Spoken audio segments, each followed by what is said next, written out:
Nebraska-Oklahoma showdown. We are just seconds away from kickoff. I am Merlin Klaus. I'll be doing the play-by-play here. Joining me is Dan Livingston, the host of the Tom Osborne Show. And Dan, before the game, maybe not as much hype, but now before kickoff, you get the old goose pimples. You really do, Merlin. It is still Oklahoma versus Nebraska. Got to be the biggest game of the year. All right, Chris Drennan kicking off for Nebraska. It's deep. And that is Otis Taylor in the end zone. He will not run it out. But the touchback.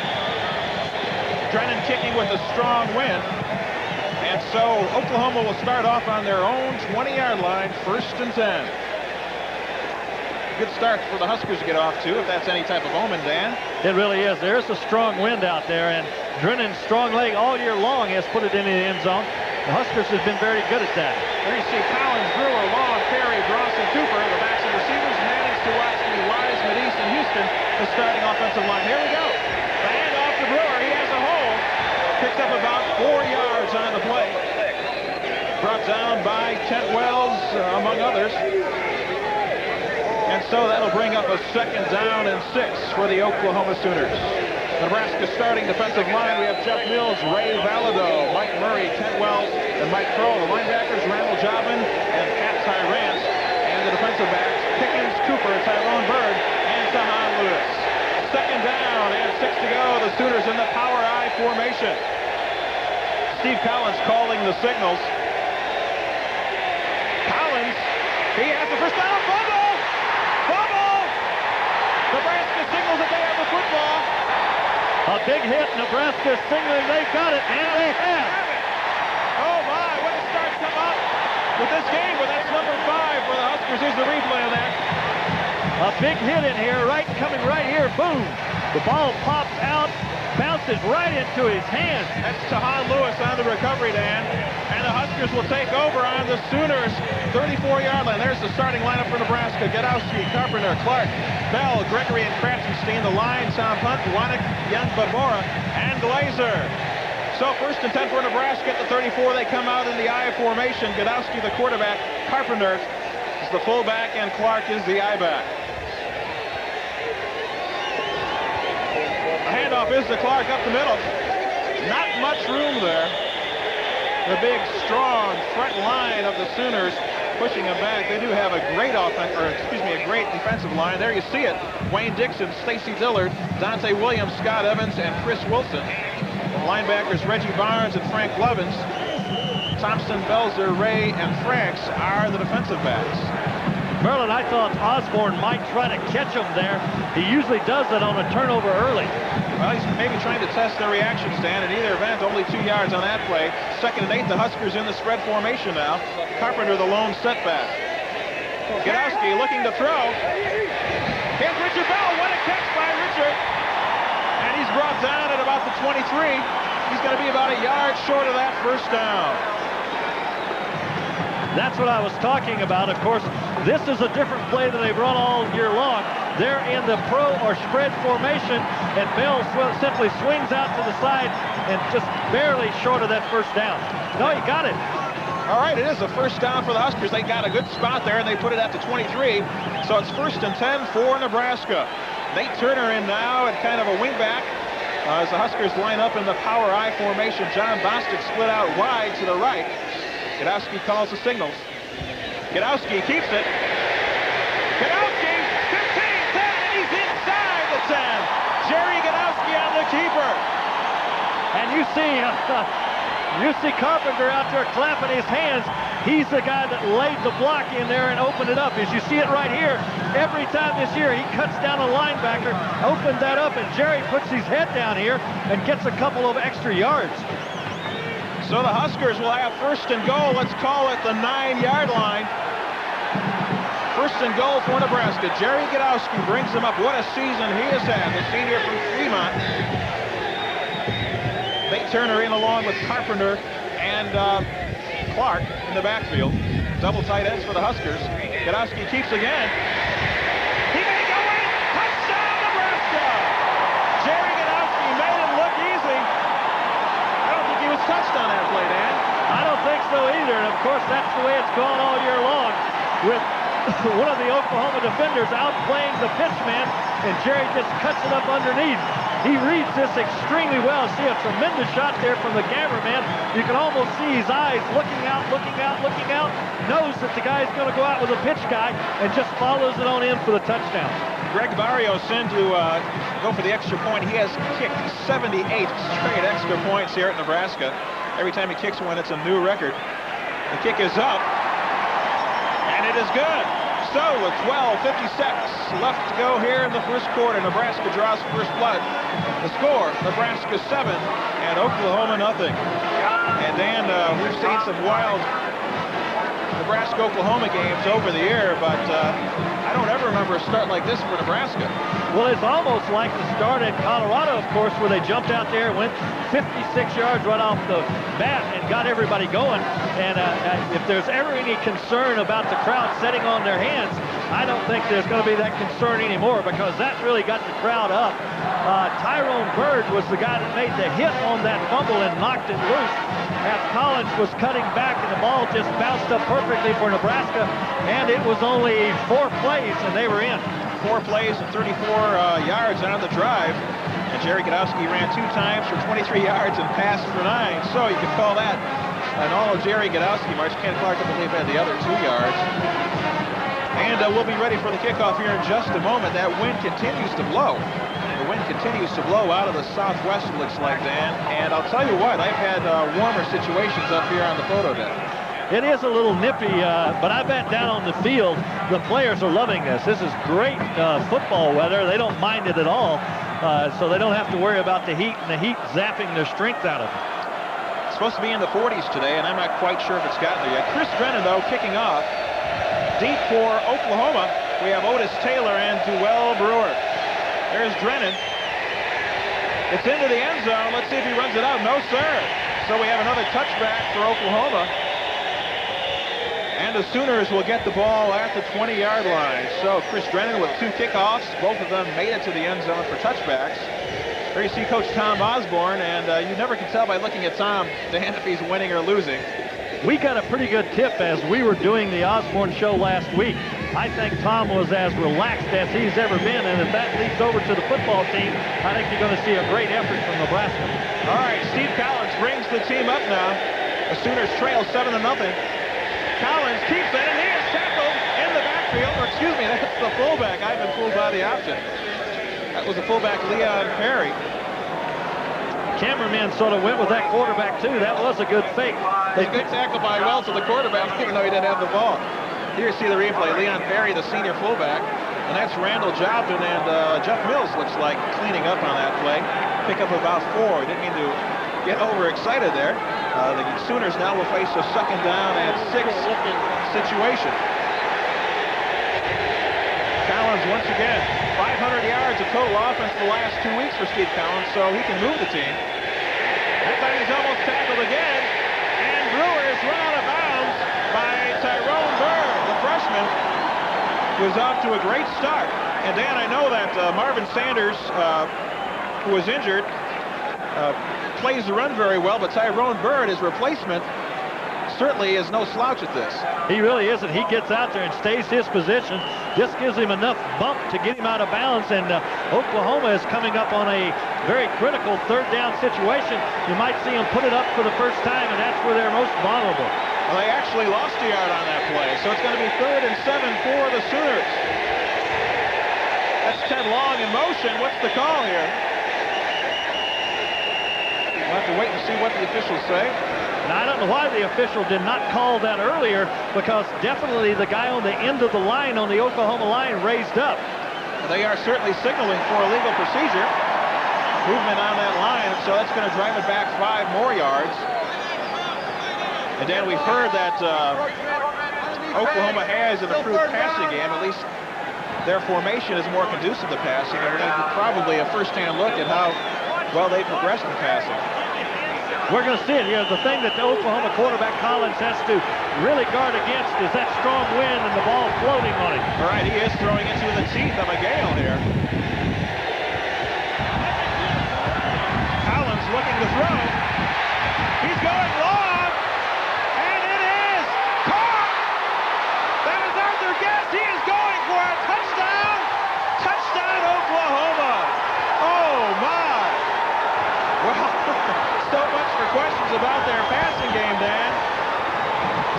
Tahan Lewis there went up and tried for the interception and did not get it, and that's what caused him to go in. We're going to see it on the replay here, I'm sure. All right, this is Collins going back to pass. Boy, he threw this a long way into the wind. That's not a bad pass at all. And you're right, Dan. Lewis had a chance to knock that ball down. Guess took it away from him. And that play would cover, about 82 yards. And he was celebrating a little early there. He almost was caught by Pickens. R.D. Lasher in now to kick the extra point. The kick is up. And it is good. And so the big play, as it did in the Colorado game, haunts Nebraska. And it's a 7-7 ball game. Dan, I'm out of breath after the first 3 minutes of this game. Yeah, it's 3 minutes and 2 seconds, and we've got 14 points. And you kind of didn't expect it to be that way. You most certainly didn't expect Oklahoma to score through the air that quickly. It's interesting here in the scoring drive chart, Dan. The Huskers had a 4-play drive for a touchdown. The Sooners have a 3-play drive. Arthur Guess on the touchdown on a 3rd and 12 play. Guess, of course, is no stranger to the big play.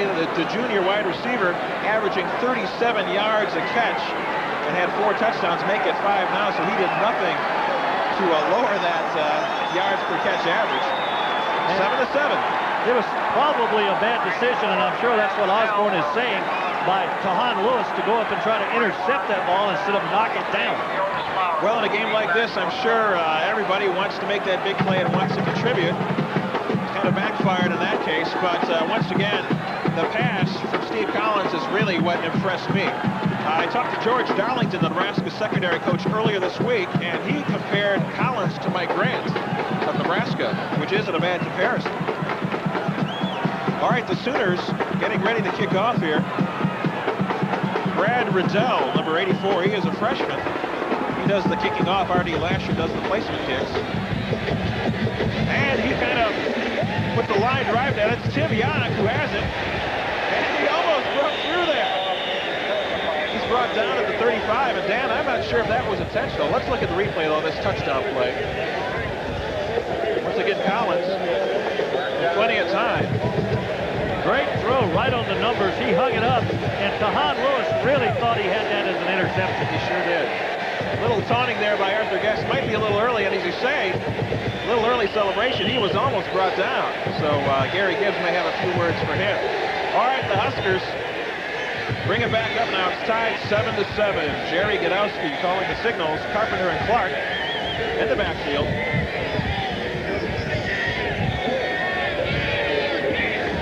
Handoff is to Carpenter. Oh, that hole closed quickly, man. It looked like they might have some yardage there. Yeah, you'd want to pick up at least 4, maybe 5.5 yards on first down. And they only picked up about 3 there, so it puts Nebraska in a little bit different situation. As you can see on the replay here, he just ducks his head down in there, and that's a hit that really straightened him up there by... Can't quite read it. All right, we have a 2nd down and 8 to go for the Sooners.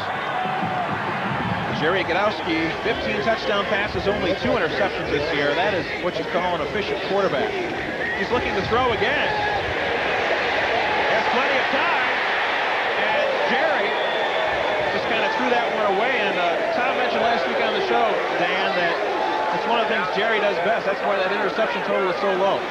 He doesn't try to scramble around and get out of trouble. When he sees a play isn't going to work, he throws it away. Let me point out to you, though, that was designed to go to the fullback. It was the fullback screen that they scored on so quickly last week, and Oklahoma had it smothered. All right.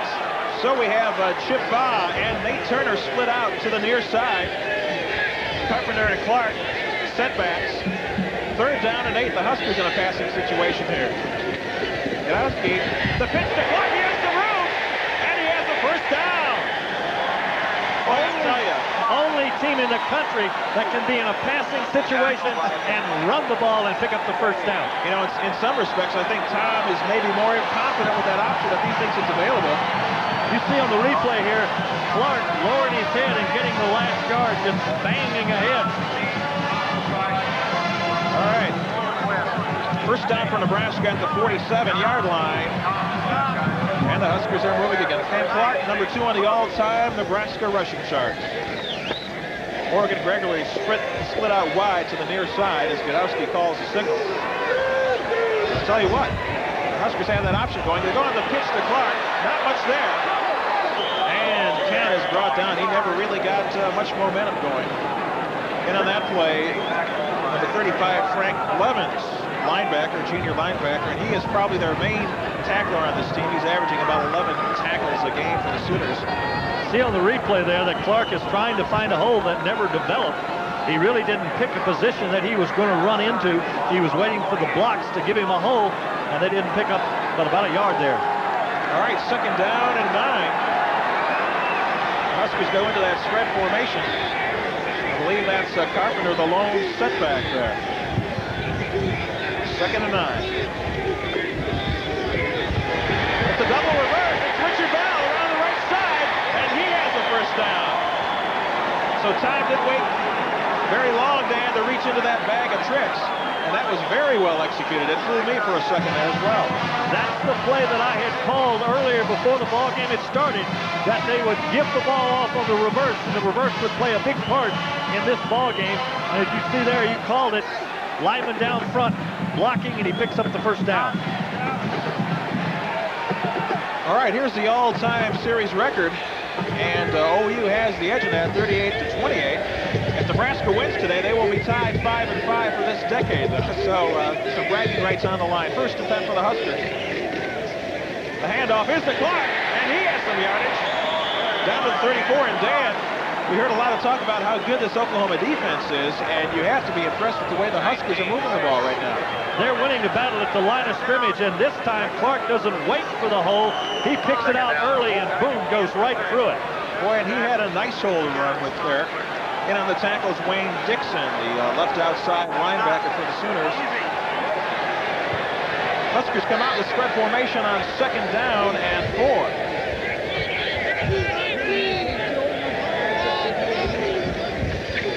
The handoff to Carpenter, trying to get that first down, and he is short a couple of yards.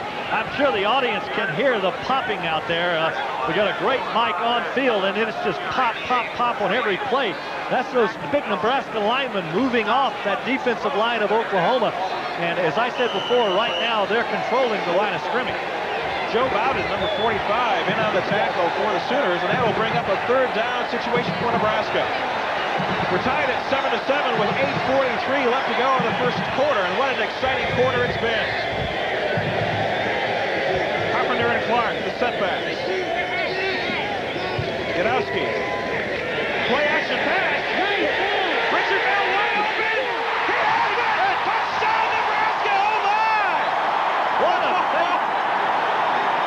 A tremendous fake. The only question, Dan, was whether or not the pass would be too long. And Richard Bell is about as sure-handed a receiver as you can get. And what a call by Osborne. Now that was 3rd and short, and you think that Osborne would go up to the middle as they're controlling the line of scrimmage, but a tremendous fake there. Boy, did he neutralize everybody on that defense, and Bell is wide open. Look at this catch. Oh! Hey, if the pro scouts don't think this guy can play, they have another thing coming. Here's Greg Barrios. And there's a bad snap. That's Jerry Dunlap going in the end zone. And Brandon Carpenter has it. A 2-point conversion. And the way this ball game is going, a mistake might be the most important play in the ball game. As you said, a bad snap forces them to go for 2, and they get it converted. Dan, that play worked out so well, you almost wonder if it was pre-designed.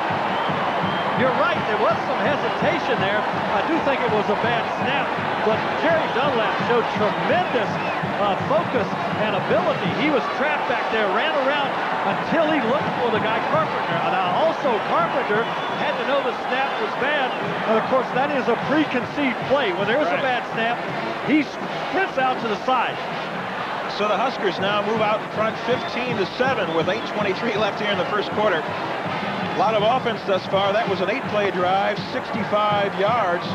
The big play, of course, a 31-yard pass from Jerry Gadowski to Rich Bell. And then the Huskers with the 2-point conversion, Dunlap to Carpenter in the end zone. And I think, well, it's got to be a thrill for Jerry Dunlap, Dan, because there's a guy who doesn't see much playing action. And to have the presence of mind to do that, as you mentioned, was really tremendous. In fact, I believe that Godowski was the holder early in the season. I think they switched to Dunlap sometime mid-season. Yeah, the kickers had said to a man that Dunlap is one of the best holders, and of course that is a tremendously important part of that kicking game. All right, Chris Drennan kicking off. Let's see if he can make it 3 for 3. Deep are Brewer and Taylor. This one's in the end zone as well. So the Sooners will bring it out to the 20-yard line.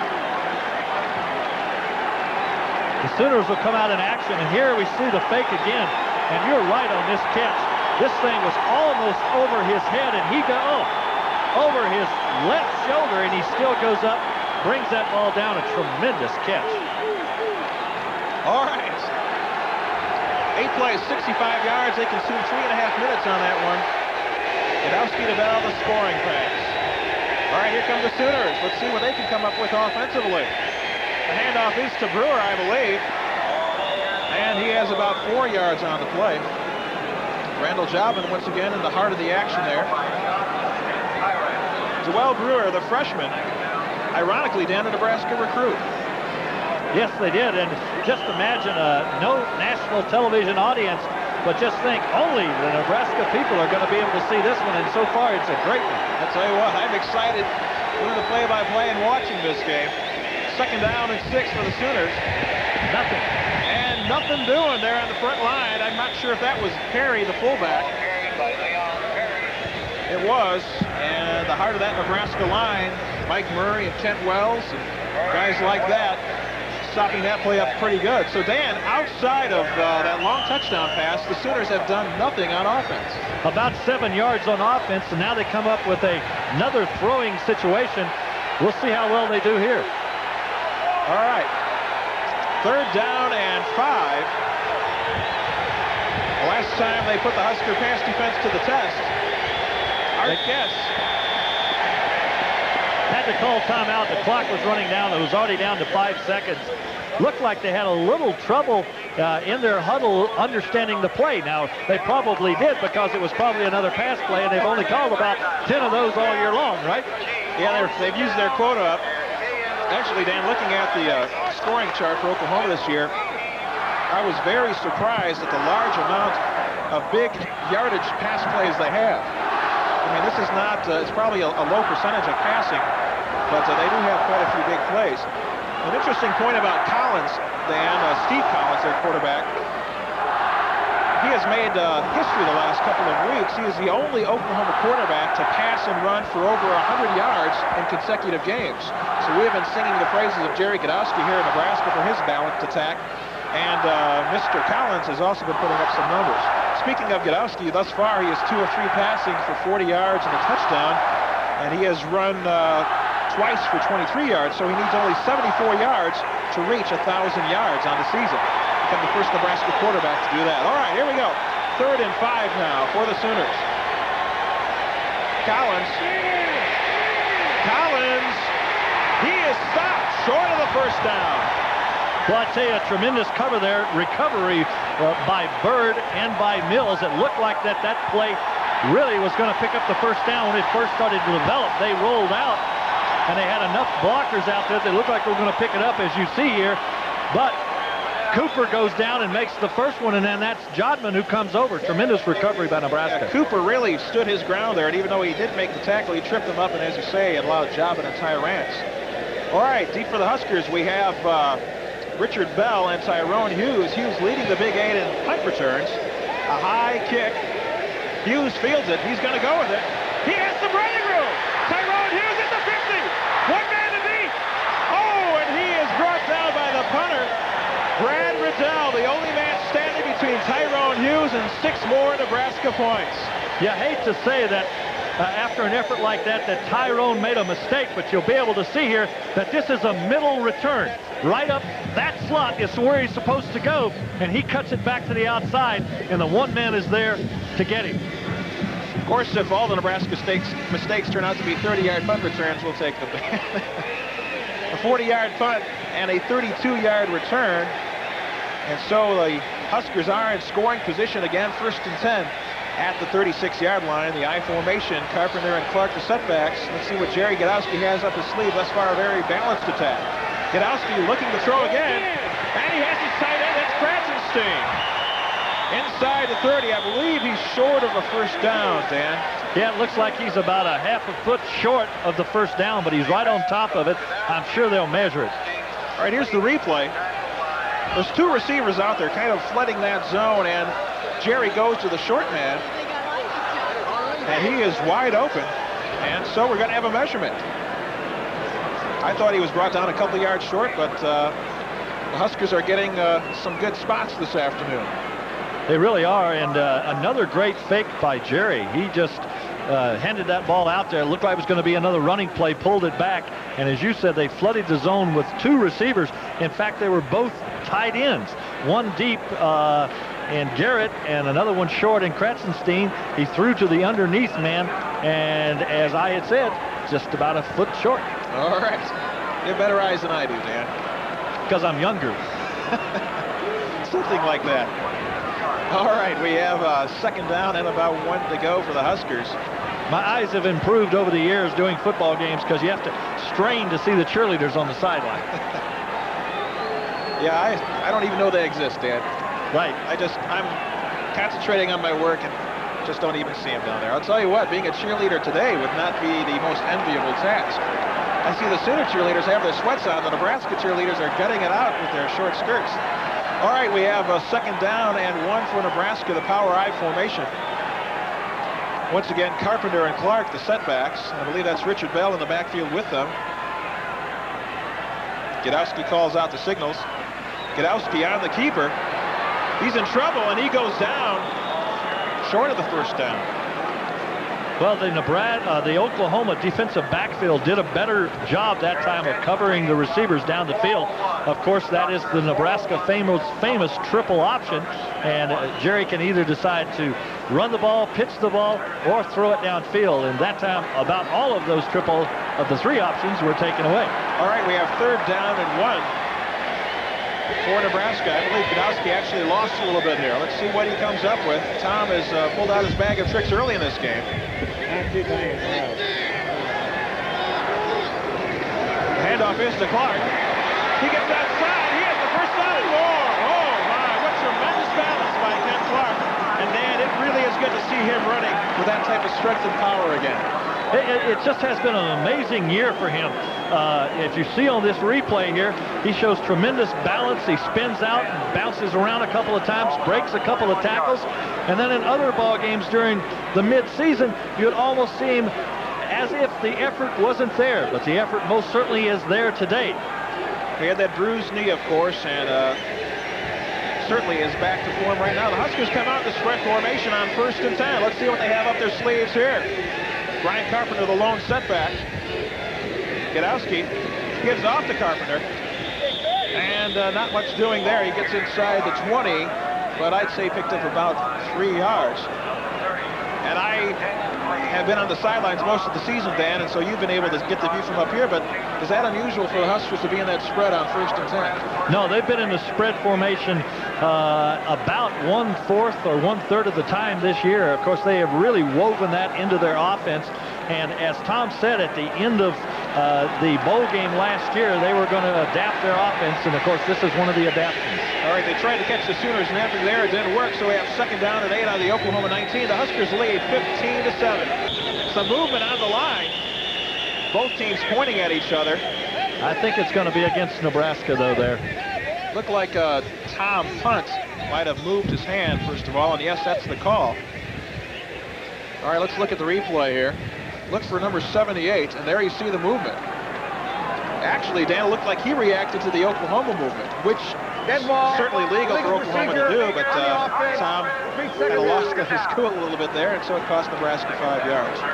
Well, when you're across the line from somebody who's big, strong, and fast, you surely want to get off as soon as you can, and if he flinches like he's coming forward, it's just a natural reaction. And he is across from, I believe, Scott Evans, who is truly one of the finest defensive linemen in this country. 6'3" and 260. There you see the total yards for this game thus far. Oklahoma, Nebraska fairly even, but the Huskers have had the more consistent drives. Second down and 13 now. Passing situation, Gdaski brings it out. Going into the end zone. Garrett is open. Touchdown, Nebraska. Oh, my. Chris Garrett, 5 yards behind the defender. And Jerry Gdaski, you called him the Polish rifle. I might have to call him the Polish magician. This guy is pulling some fakes out there. He really is, and Oklahoma is just not handling these fakes in the backfield. They're coming up on the run, and as you see, this guy is so wide open. Jerry had to loft the ball to get it off because they were coming up to him. But when somebody is that wide open on 2 occasions, Garrett and now Bell and now Garrett.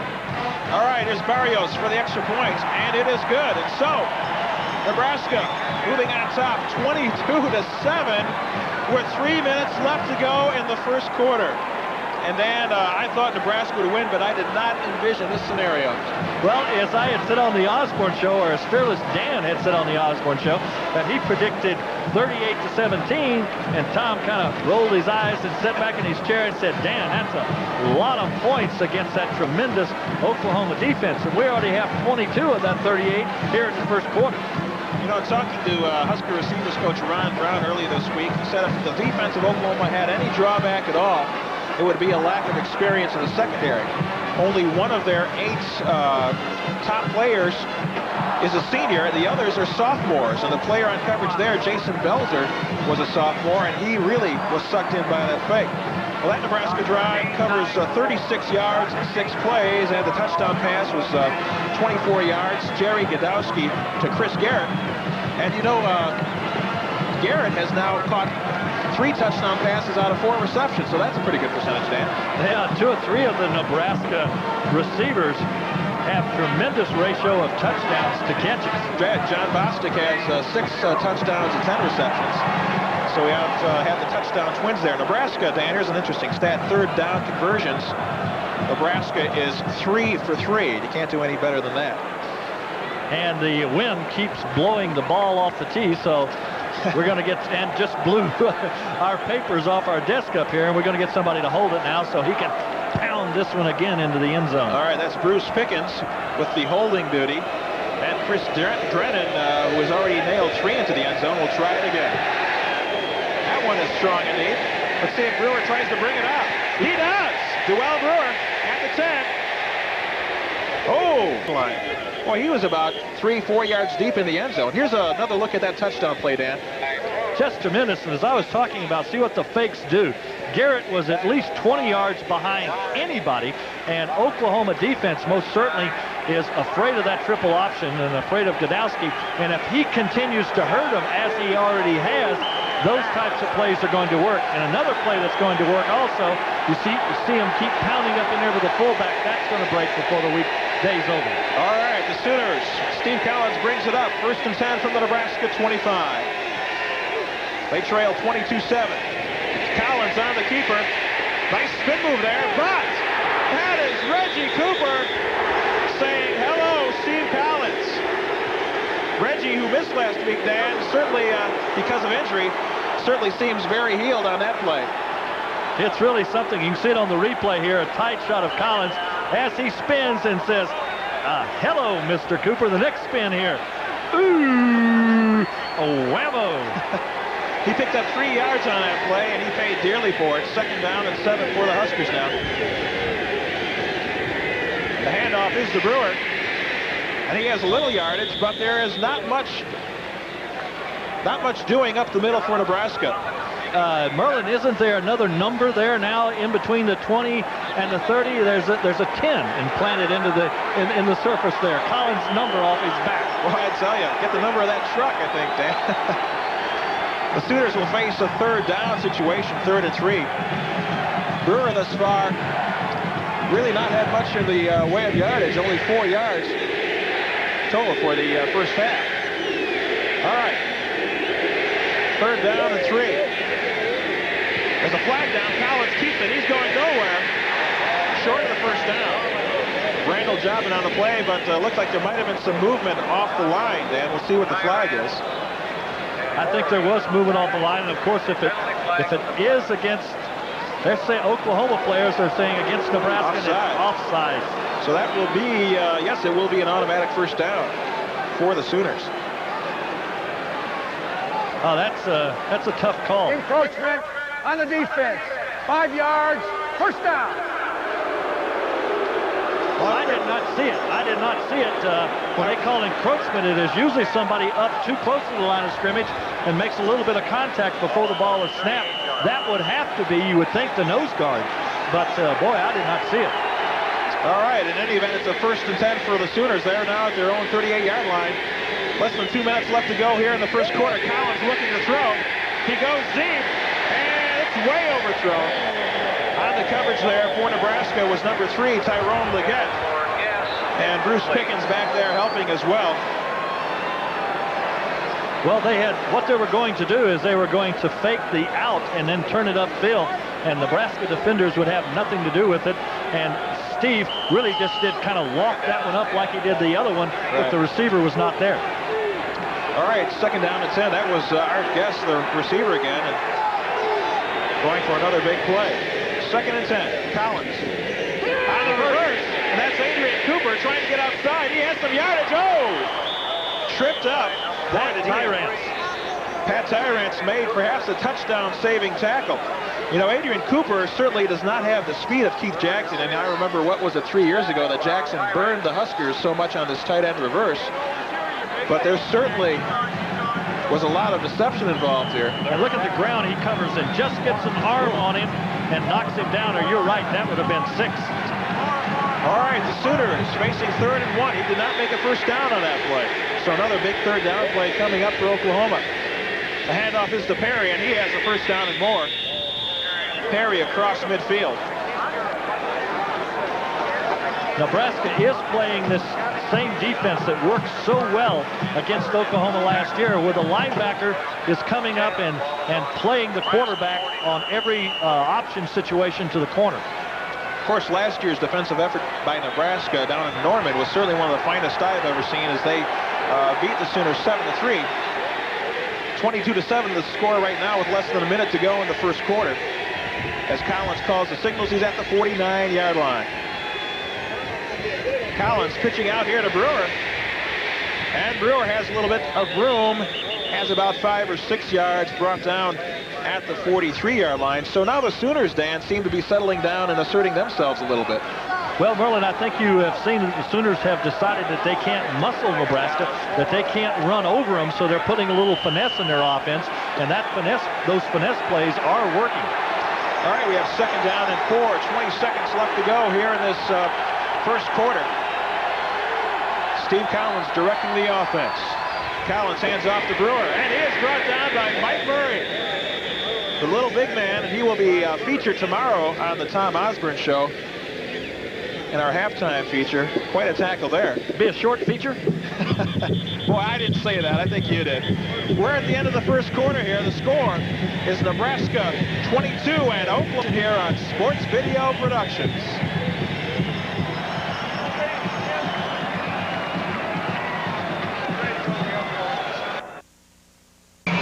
Welcome back to Memorial Stadium. We're about ready to start play here in the second quarter.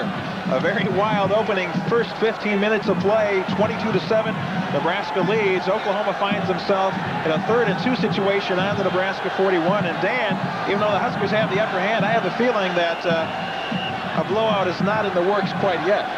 I don't think so, no, not quite yet, but the way Nebraska has been playing on offense, it most certainly looms as a possibility. All right, now this is one of the big plays in this early part of the game. 3rd down and 2 for the Sooners. Collins calling the signals. The handoff to Brewer, and Brewer has the first down and more. The ball is loose, but the referees will rule that it was down.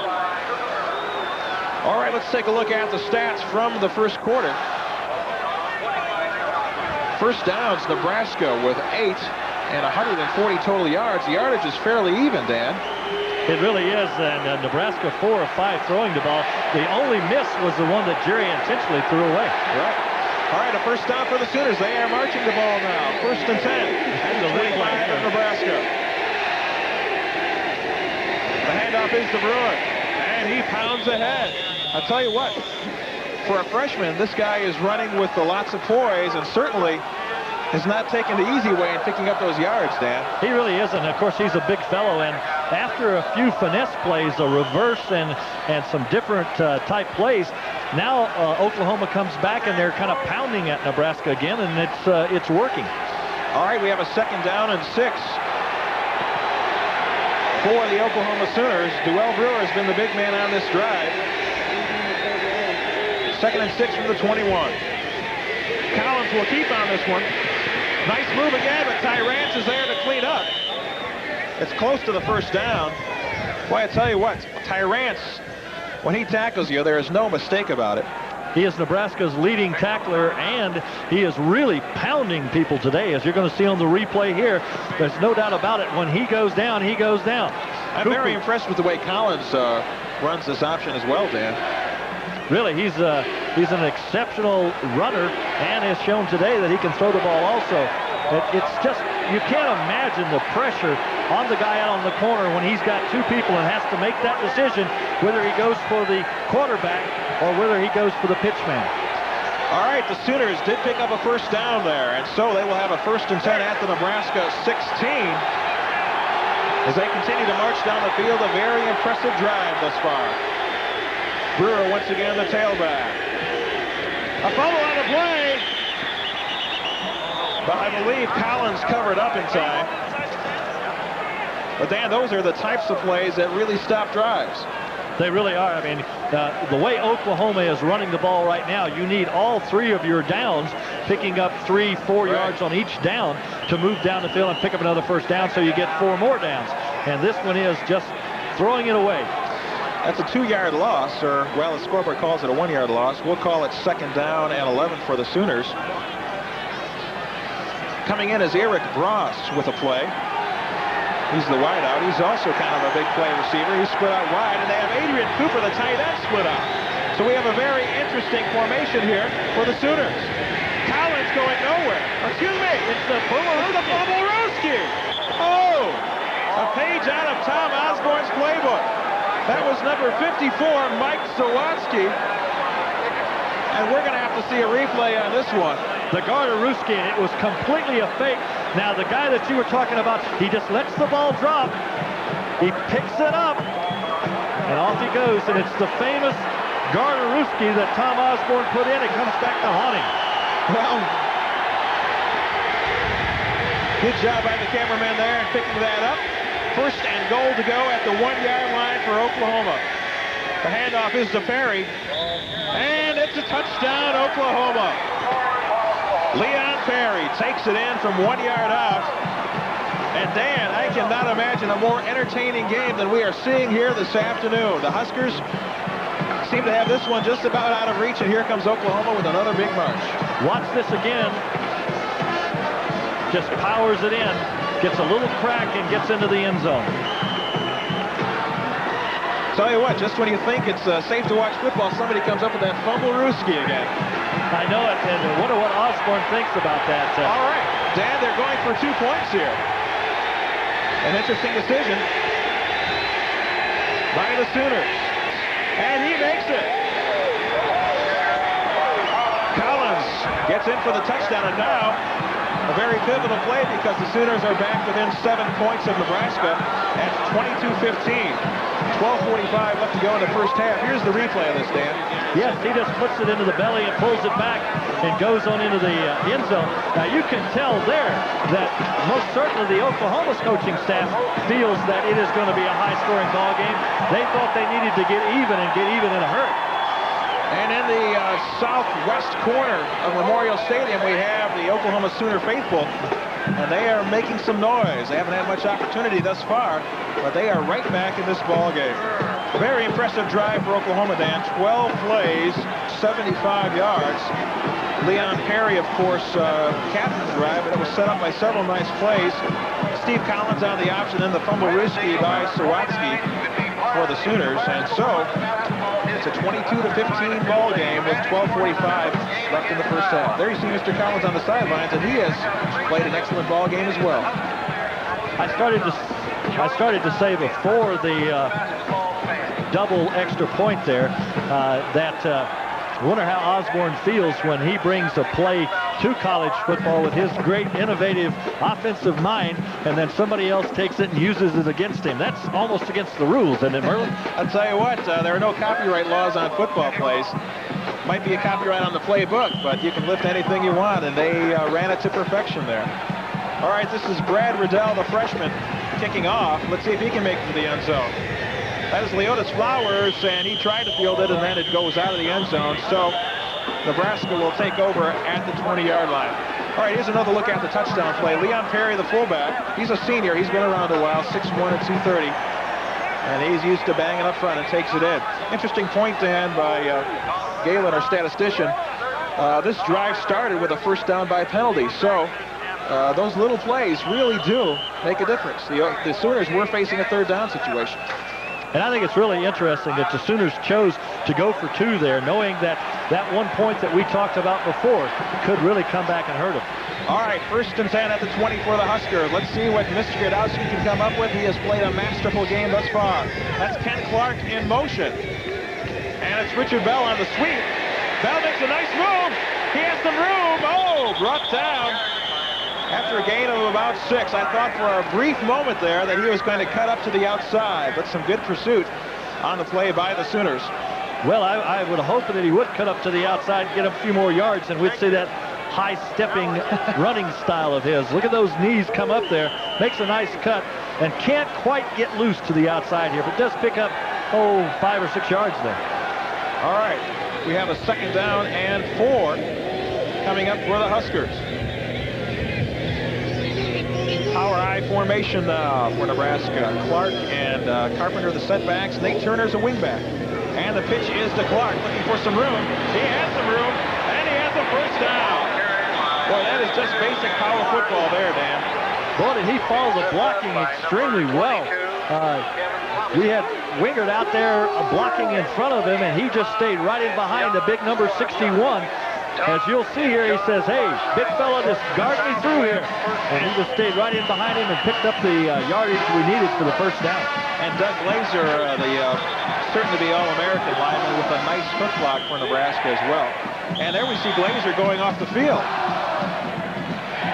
And I am not sure. We don't know if he's hurt or not. You can't see that on your screen right now, but that will be a big blow for Nebraska. And the training staff will go over and try to administer to Doug Glazer.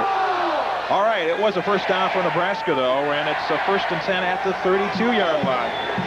Carpenter and Clark, the setbacks again, split out wide. We have Morgan Gregory and Richard Bell. Kratzenstein is in at a tight end. Gadowski hands off to Clark. Clark has some room, a good block, and Clark cuts upfield for about 5 or 6 yards. And Glazer's coming right back on the field. It looked like he just had a little bit of tightness in his leg, and that was all. We'll see the replay here. As you mentioned, a good block out in front, makes that one block, and Clark just kind of ducks under and sets down on the carpet. That was Terry Iman. Was that number 77, I believe? Terry Iman, the backup left tackle, who cleared the way for Clark. We have a 2nd and 4 situation. Nebraska at the 38, 22-15 with about 10:55 left to go in this first half. Gadowski hands off to Carpenter. Carpenter has the first down and more.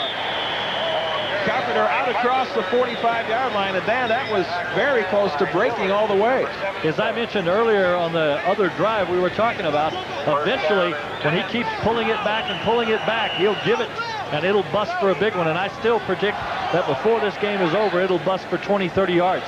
And that is what I believe Nebraska calls their read option series, where Gadowski, as you mentioned, had the option of pulling that ball out of Carpenter's belly and keeping it or pitching it. That time he chose to give it.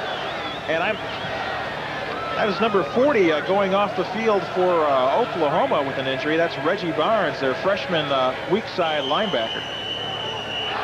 So we have a 1st and 10 for Nebraska at the 47, and Oklahoma hasn't come close to stopping the Huskers yet. The power I formation, Morgan Gregory is split down low. That's Richard Bell going in motion now. Reverse, looks like a reverse coming up here. Bell is going to throw it. Oh! Now he's going to run with it, and he has the room. Richard Bell brought down at the 35-yard line. What a play, and what a game. And we've only We're going to look at the replay on that one. You really need to pay attention to your screens on this game, folks, because you never know what's going to happen. Look at the action off this, Dan. It's really something. Now the receiver is covered, and Bell showed really good reaction there in not throwing the ball, and then look at this run upfield. My goodness. You have to remember, Dan, that Bell was an all-conference quarterback in high school, so it's kind of old times coming back for him there, scrambling out of the pocket. Huskers in the spread formation now, 1st and 10 from the 35. 10 minutes left to go in the second quarter. 22-15. Nebraska leads. Gadowski looking to throw. Still looking. And he has. They Turner wide open. Turner inside the 20. Turner down to the 15. Boy, what tremendous pass blocking there. If the pocket was there and Jerry had an opportunity to look at the first receiver, the second receiver, and then almost decided to run and then threw it out to the side, as you can see here. Look at his pass blocking. Nobody ever gets close enough to him to really bother him, and then he throws it out to the outlet guy here who is wide open. It is also good to see Nate Turner back in action. Turner had missed quite a few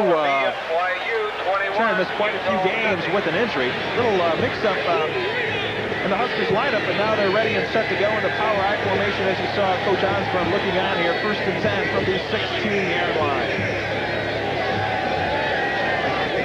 The pitch is to Clark. Not much doing out there. And he may have picked up a yard, but no more than that. A host of Sooners on the play. Chris Wilson, the left defensive end down there. Let's look at the replay on this, Dan. Oklahoma really comes up and covers well here. They just smother the Nebraska blockers, hold them right at the line of scrimmage, then fight off of them and get out to the ball carrier. And, of course, the sideline is certainly not helping out Mr. Clark at all on that play. There you have a look at the yardage, and both teams are putting up some big numbers thus far. The Huskers with the edge, over 200 yards in the game thus far. But Oklahoma is not far behind. We have a 2nd down and 9 at the 15. 9:22 left to go here in the first half. That's Turner in motion. Gadowski running the option. The pitch to Ken Clark, and oh, what a pitch by Jerry Gadowski. I don't know how many times we can keep extolling his praises, Dan, but he is a master on this option. Boy, you call him the magician, and he most certainly is on this one. He is on his way down and just flips it out there perfectly. Watch this. He's getting tackled, flips it out perfectly, and right there Clark is and goes on down for over another 5 yards. That last stat said Nebraska had 93 yards passing, and if that is correct, Jerry has reached the 1,000 yards rushing and 1,000 yards passing. Only the 6th quarterback ever to do that in college football. All right, we have a 3rd down and 1 at the 7-yard line for Nebraska. Gadowski hands off to Clark, and it's going to be close. I think that last spin move by Ken may have done it. Yes, I do too. I believe he picked it up by about a half yard. I think, Dan, that Gadowski has over 1,000 yards passing. He needs 70-some for the rushing to get 1,000 yards rushing. Correct. So, but he does have over 2,000 yards in total offense. Let's see where they place the ball here. Just shy of the 5-yard line from where we are, Dan. It appears to be a 1st down, but they are going to call for a measurement. 1st down by half a yard. The crowd, I think they're booing the fact that they have to measure this one, because I think just about everybody believes it is a 1st down, but well, game like this, you don't want to take any chances. And you were right, Dan. I mean, that wasn't even close. After Colorado, though, of course, the Nebraska fans will boo the officials, call on anything. That's right. Anybody in a striped shirt would not be on Christmas invitations in Nebraska this year.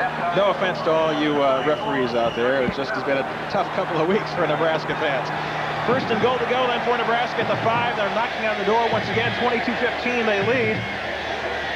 Carpenter, Clark, and Turner in the backfield. Gadowski calling the signals. 1st down and goal. Gadowski running the option. The pitch is to Clark. Clark cuts upfield. And that time the option was played very well by the Sooners. He's brought down at about the 3-yard line. Boy, it looked like almost there was a face mask, because that arm flashed out there and caught something, the Oklahoma defender, but don't know what it was. We'll see it here. See actually what he gets a hold of when he makes the tackle here. Good pitch again by Jerry, and watch it.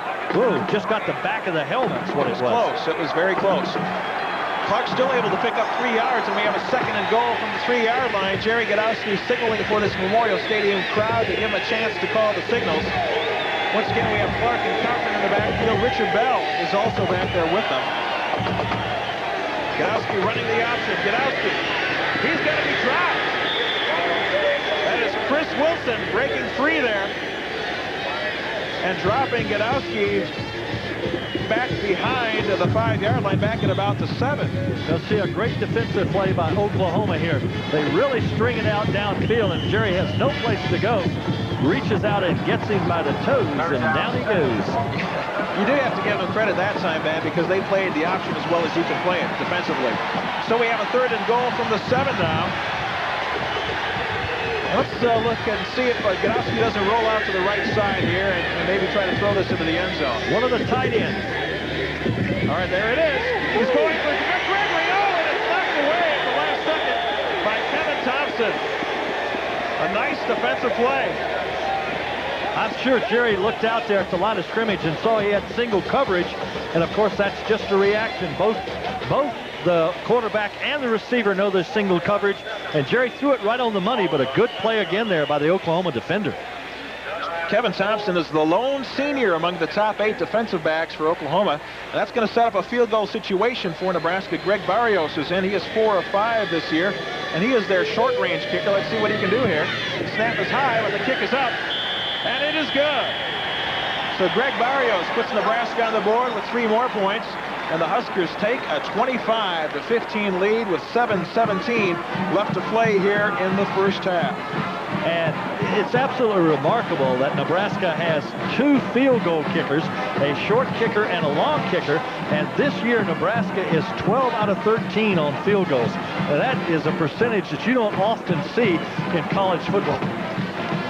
Of course, Chris Drennan handles the long kicks, and he has 4 of 6 this year and has kicked a field goal as long as 55. Barrios is the short man and the extra point man.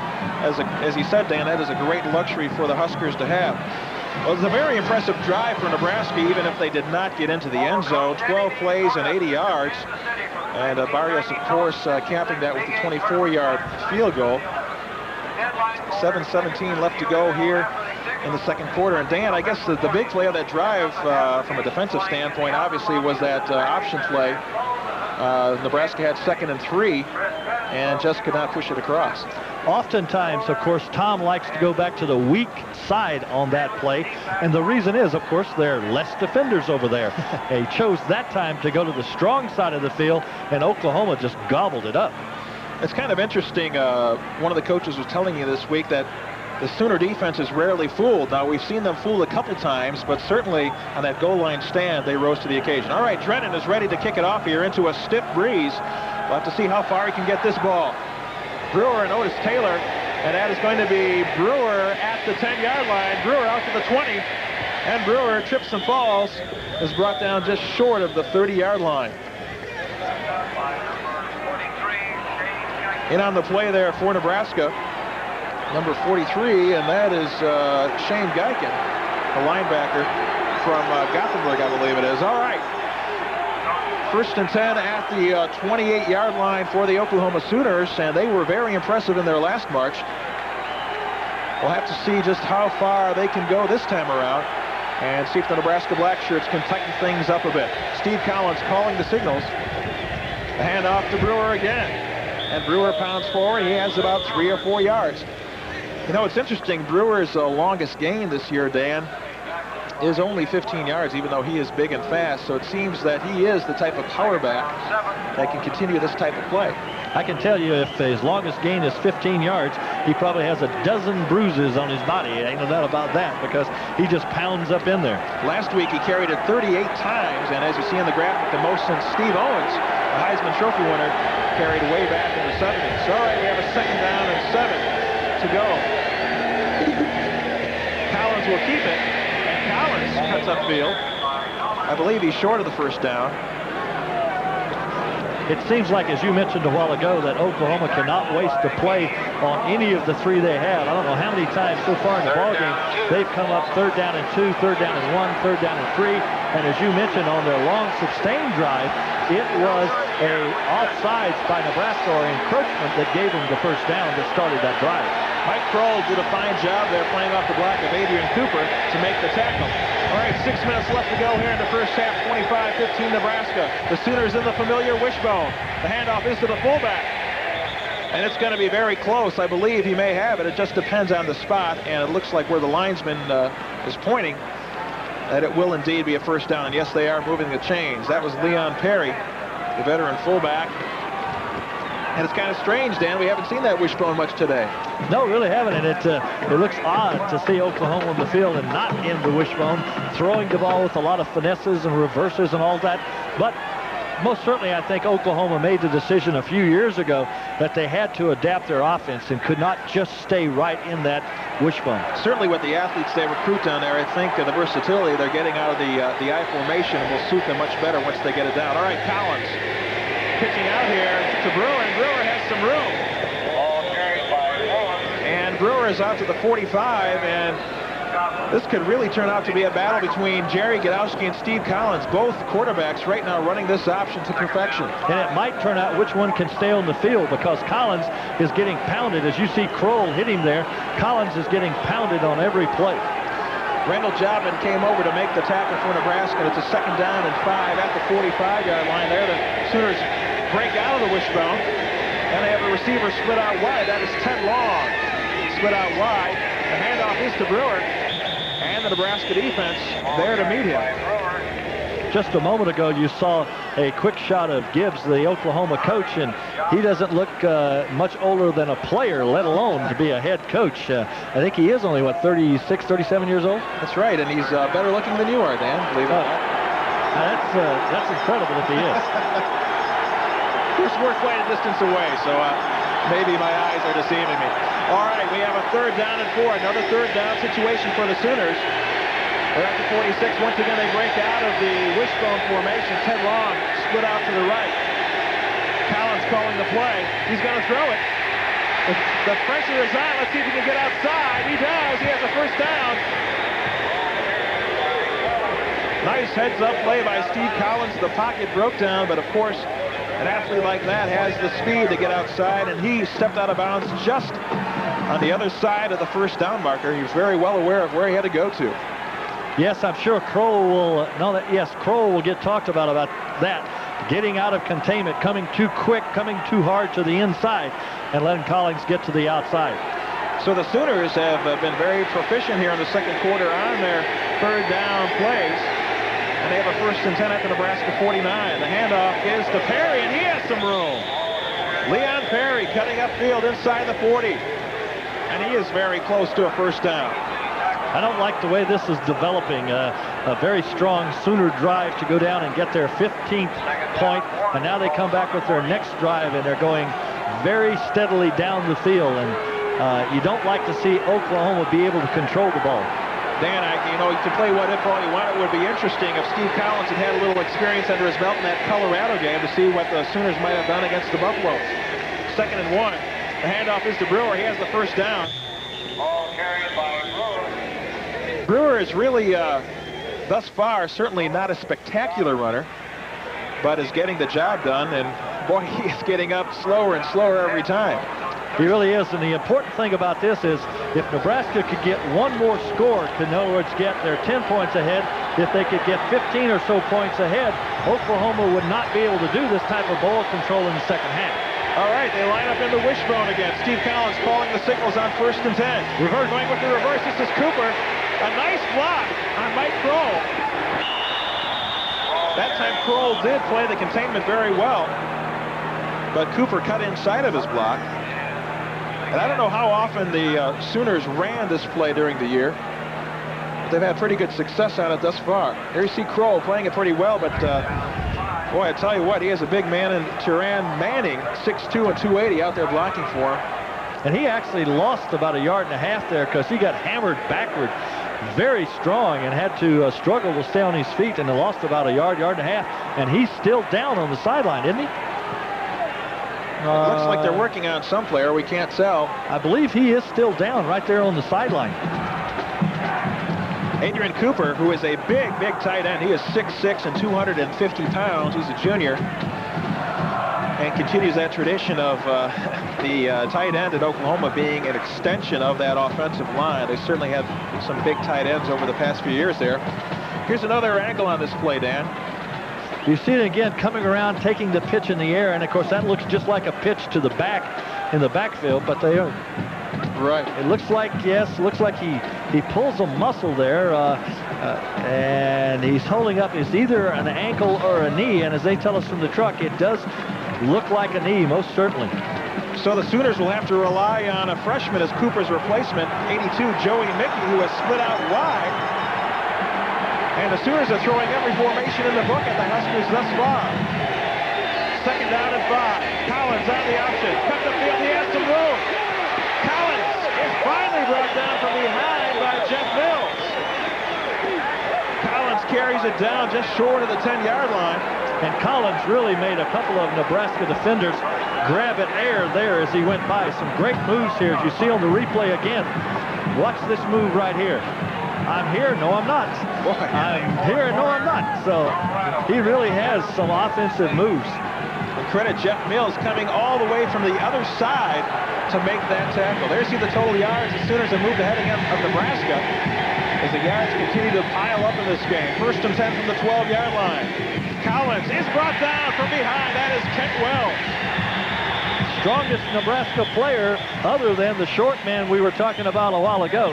And of course, the pros are really looking at Mr. Wells for a professional football player, and he just battles through the line there and catches Collins around the feet before he can get going. Now, Wells is 6'5" and 280 and has fine speed for a man his size, and certainly, as you mentioned, the pro scouts have to be interested in him. Second down and 13 from the 15-yard line. Just over 2 minutes left to go here in the first half. 25-15 Nebraska. Collins almost got down in the backfield, and he finally is. Chris Caliendo, the senior linebacker, makes the play. And that was Mike Kroll who was in there first. Mike forced the play, and then Caliendo came over and finished with Kroll helping out. You'll see Kroll come into the picture right here and just spins off, but he pushed him far enough in the backfield that Caliendo was able to come up and make the play, and you see Kroll coming back in. So just as Oklahoma tightened up when Nebraska was knocking on the door, so the Nebraska defense is doing that. The Blackshirts playing very well, and there's a third and 14 from the 16-yard line. Let's see what the Sooners come up with here. Long and Bross are split out wide. Collins claims he can't hear, and the referee will stop play. It's an official's timeout. The official is telling him right now, he's in his face saying, son, get up to the line of scrimmage and snap that ball. It is only going to get worse. I don't think it was that loud at that point. No, we've heard it worse here in Memorial Stadium, although close to that north end zone, it might have been a little different story. In any event, still a third down situation for the Sooners. And of course, Collins, the way he plays, we might not realize this, he is just a freshman, man. Unbelievable that you say that so many times about Oklahoma. He is only a freshman, and as I predicted, it's only going to get worse unless he snaps that ball.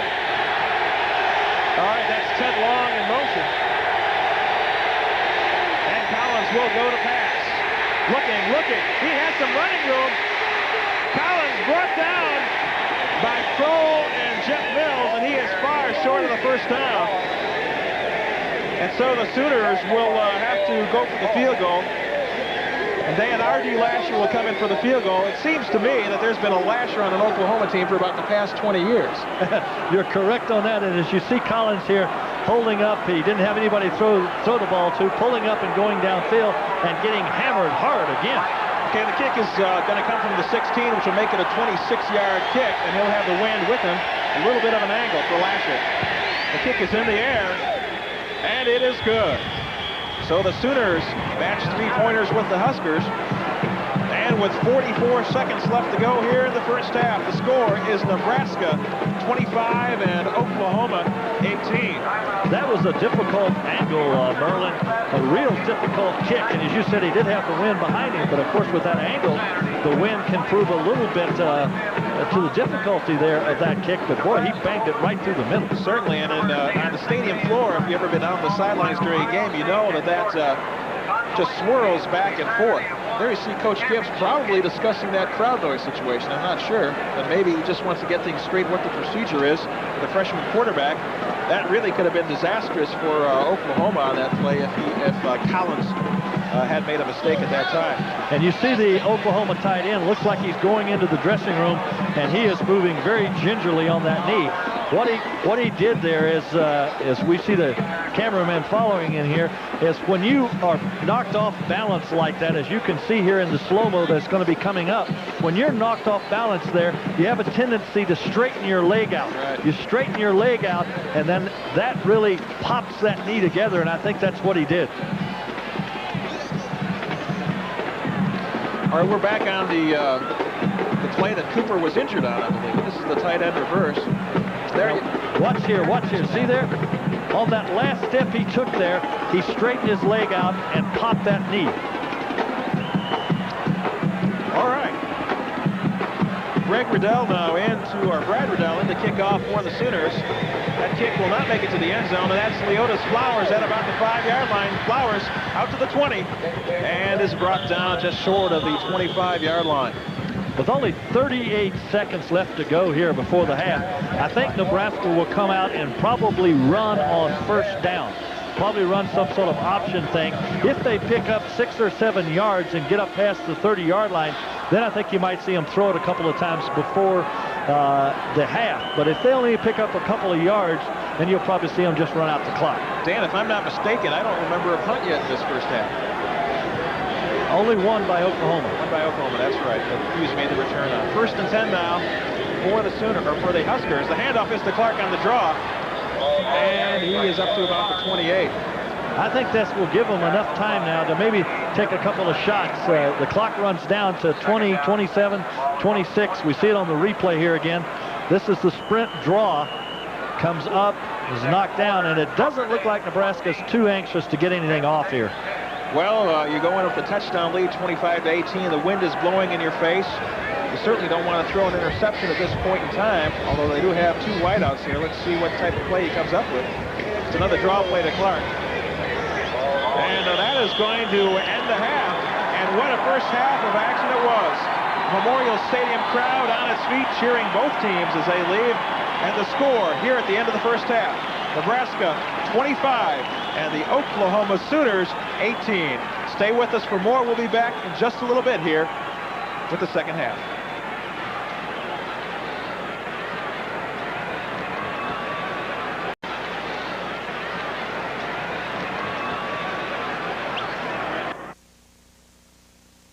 Welcome back to Lincoln, Nebraska Memorial Stadium. It's halftime here at Nebraska, and the Nebraska Cornhuskers leading the Oklahoma Sooners by a score of 25-18. We're about 20 minutes from the second half kickoff, and Dan Livingston, this is really one of the most exciting first halves of football I've ever seen. Well, with the numbers we have here, the amount of points that have been scored, 43 points, and in the total offense, we have almost 465 yards in total offense. All right. There you hear it, a very offensive first half. Offensive-minded. It was not offensive to me. I enjoyed it very much. Maybe it was offensive to Charlie McBride. He didn't want to see that many points put up on the board. Sooners are ready to kick off. This is Brad Riddell on the kick. And Leotis Flowers going deep into the end zone, and that one goes out of the end zone. And so Nebraska will take over on their own 20-yard line. Score here is Nebraska 25 and Oklahoma 18. 15 minutes left to go. Just a couple of stats that might be interesting, Dan. Jerry Godowski is 5 of 7 for 92 yards and 2 touchdowns.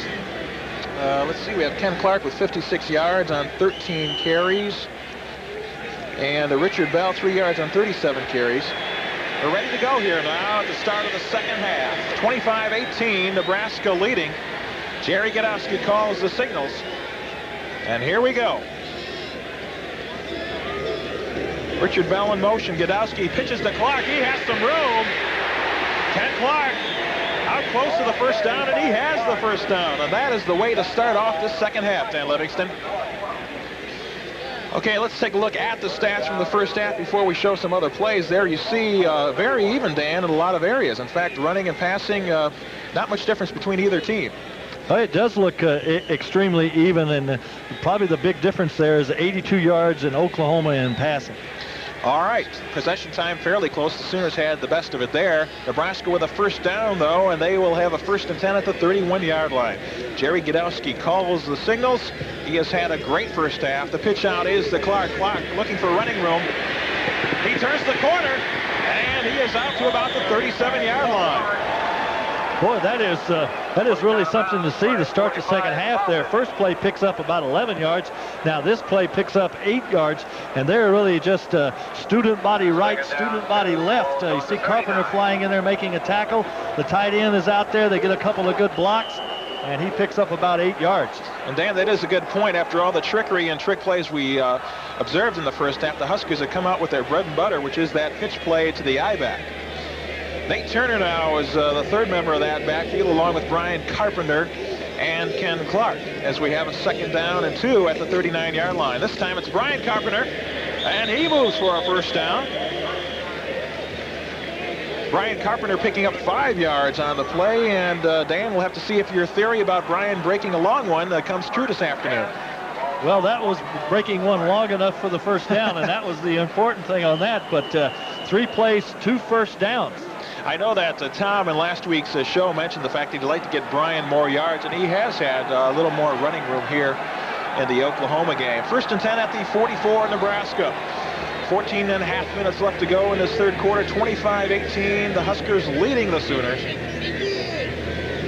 And the Huskers stay in that power I formation. Ken Clark, that time, the blocking did not develop the way he wanted, and there goes the referee. And given the attitude of Nebraska fans toward the striped shirts, a little bit of a cheer went up, Dan. Yes, a big cheer for the tackle on the referee. You see an Oklahoma player flying in there and kind of broke the play up.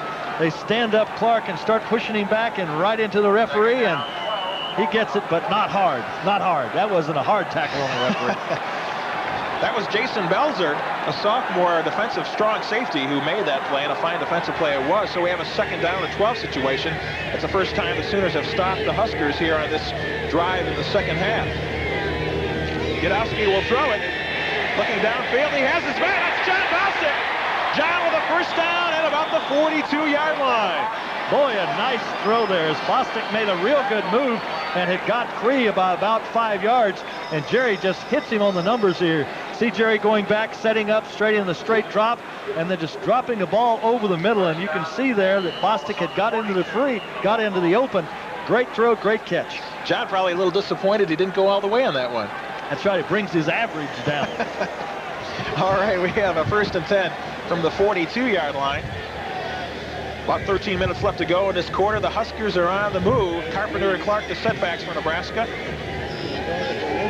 And we run the option again. This time Gadowski wisely decides not to pitch the ball. The Sooners strung that out and ended up, looked like a 1-yard loss for Nebraska. The Sooners have played it extremely well when they go back to the strong side of the field. As I mentioned before, of course, there are more defenders over there, and almost every time they've stretched it out like this. That was Joe Bowden, the backup strong side linebacker, who made the play there, number 45.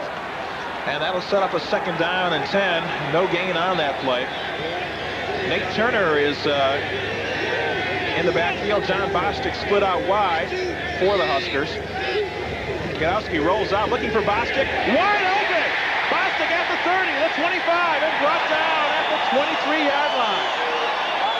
Dan, I mean, our vantage point is a very good one, but I could not believe how open Bostic was on that play. He is really giving him some room. I mean, the Oklahoma defender out there on the corner, he is well 5 or 6 yards off of him, as you see there. More than that, more like 10 yards off of him, and Bostic makes another big pickup. All right, the Huskers continue to march as Gadowski is now 7 of 9 throwing the ball. 1st and 10 at the Oklahoma 24-yard line. Bostic is split out to the left. There's that Chip Voss split outside there. And we have Clark and Carpenter in the backfield again. The pitch is to Clark. Clark looking for some room. Not much there. The Sooners are playing the run very well, but maybe they're paying the price, Dan, in that the Husker passing game has been so effective in this ball game.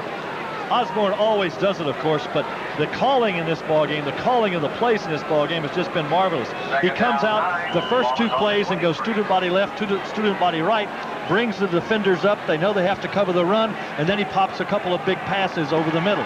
The play calling from the first play in this ballgame has just been tremendous. And that it has. You certainly can't argue with the results. The Huskers up 25-18, and they are marching 2nd and 9 at the 23-yard line.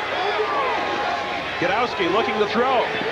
He's looking. He has a man in the end zone. Garrett has it. Chris Garrett, touchdown, Nebraska. Chris Garrett on the option pass from Jerry Godowski. And the Huskers are on the board here in the second half. And now we indeed can call Garrett Mr. Touchdown, Dan. We really can. He is wide open again, as you mentioned. And every time they stretch it out, you see a tight angle of Jerry here, and he just pulls up and fires it, the Polish rifle down the field. Now we're going to see we'll see a wider angle coming up after the extra point here. Okay, Greg Barrios in to attempt the extra point for Nebraska. And the kick is good. 32-18, the Huskers are on top. Barrios is now 82 of 82 in his last 82 attempts. A very good percentage. And then the Huskers, for a while there, it seemed like Oklahoma had seized the momentum there late in the first half. The Huskers grabbed it right back here at the start of the third quarter.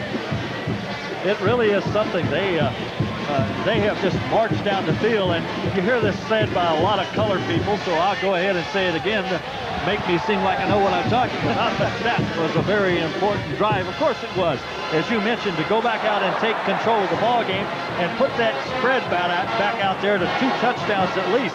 But Nebraska went down the field there as impressive as I have seen them all year long against any opponent.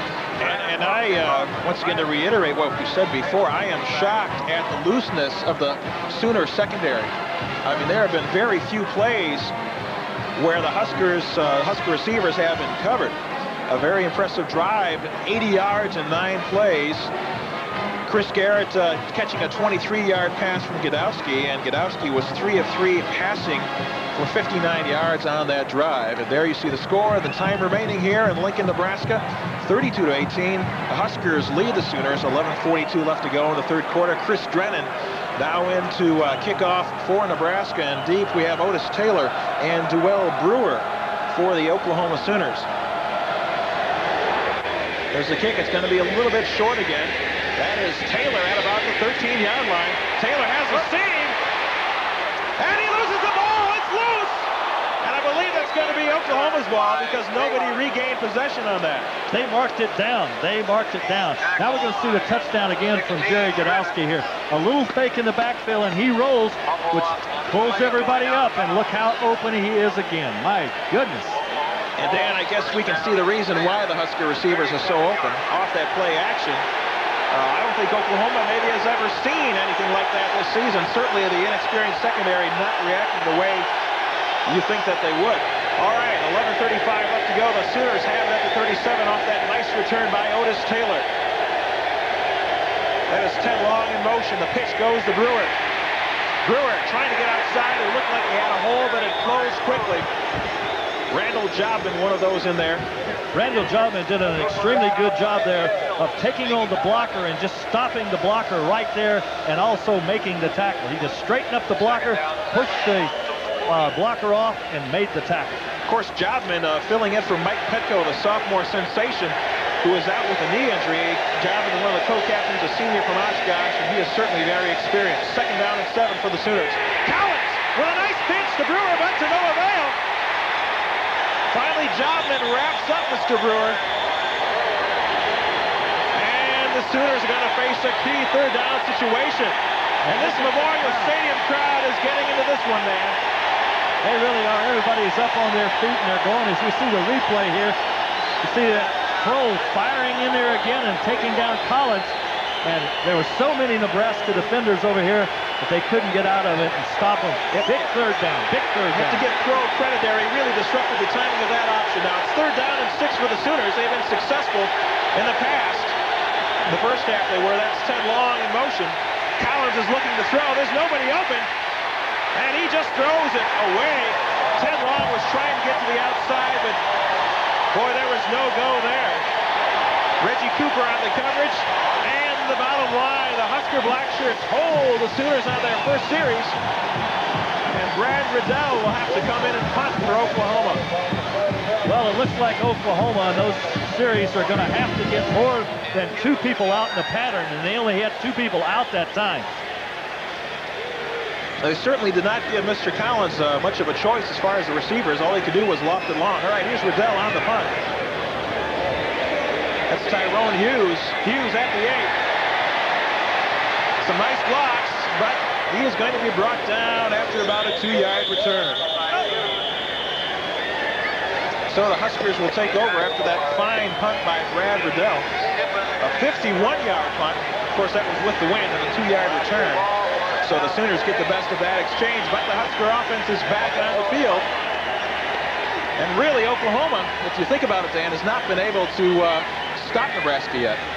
They really haven't. Of course, Nebraska hasn't done much of stopping them yet either. But Nebraska's just been able to move the ball and move the ball and move the ball.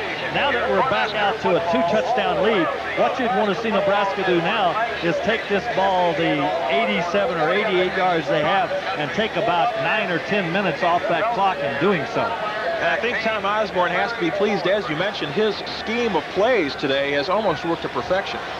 Well, Tom usually, as we say, charts the first 25 plays, and that they put those down and say, these are the plays that we're going to call from the beginning. And when those 25 are gone, then he goes in and starts calling those that have worked and repeating. Now, what they do when they chart those 25 plays is they do it purposely against certain Oklahoma defenses because they want to see how the defense reacts, and then they react to that. Whatever he's done, it's working thus far. And the Huskers will bring it up here on the 12-yard line, 1st and 10 with about 10 minutes left to go here in the 3rd quarter. 32-18, Nebraska leads. There's a handoff. I believe that was Sam Schmidt in at fullback, and he goes for a couple of yards. An interesting stat handed to us, Dan, that Nebraska has scored every time they've had the ball, except for that drive at the end of the first half where they decided to run it instead of pass. And Mike Stiggy has been a very lonely man, the punter. No punts this afternoon. And in fact, he has been a lonely punter all year long. I mean, he probably doesn't have a dozen punts in the season. 32-18 the score. 9:20 left to go here in this 3rd quarter. A 2nd down and 8 situation coming up for Nebraska. Chip Baugh split out to the far side, and we have Nate Turner split out to the near side. Godowski calling the signals. Clark and Carpenter in the backfield. The handoff, or the pitch to Clark. He has the running room. Clark getting up close to the 1st down, and he was met very hard there. Boy, that is just tremendous hitting on both sides of the ball there, and Clark bangs up in there. We're going to see the replay here. Another fine pitch and fake. Clark picks up the ball and bang, right ahead there. Gets a couple of good shots, but they say he picked up the 1st down. That was Kevin McMichael, number 12, that gave him the last how do you do, but it didn't matter. As you mentioned, Dan, is another 1st down for Nebraska. And this really is an offensive machine the Huskers have put together this afternoon. All right, we're out in the I formation. Godowski with Carpenter and Clark behind him. Bell and Gregory are the wideouts. 1st and 10 from the 22-yard line. The handoff is to Clark, and not much doing there.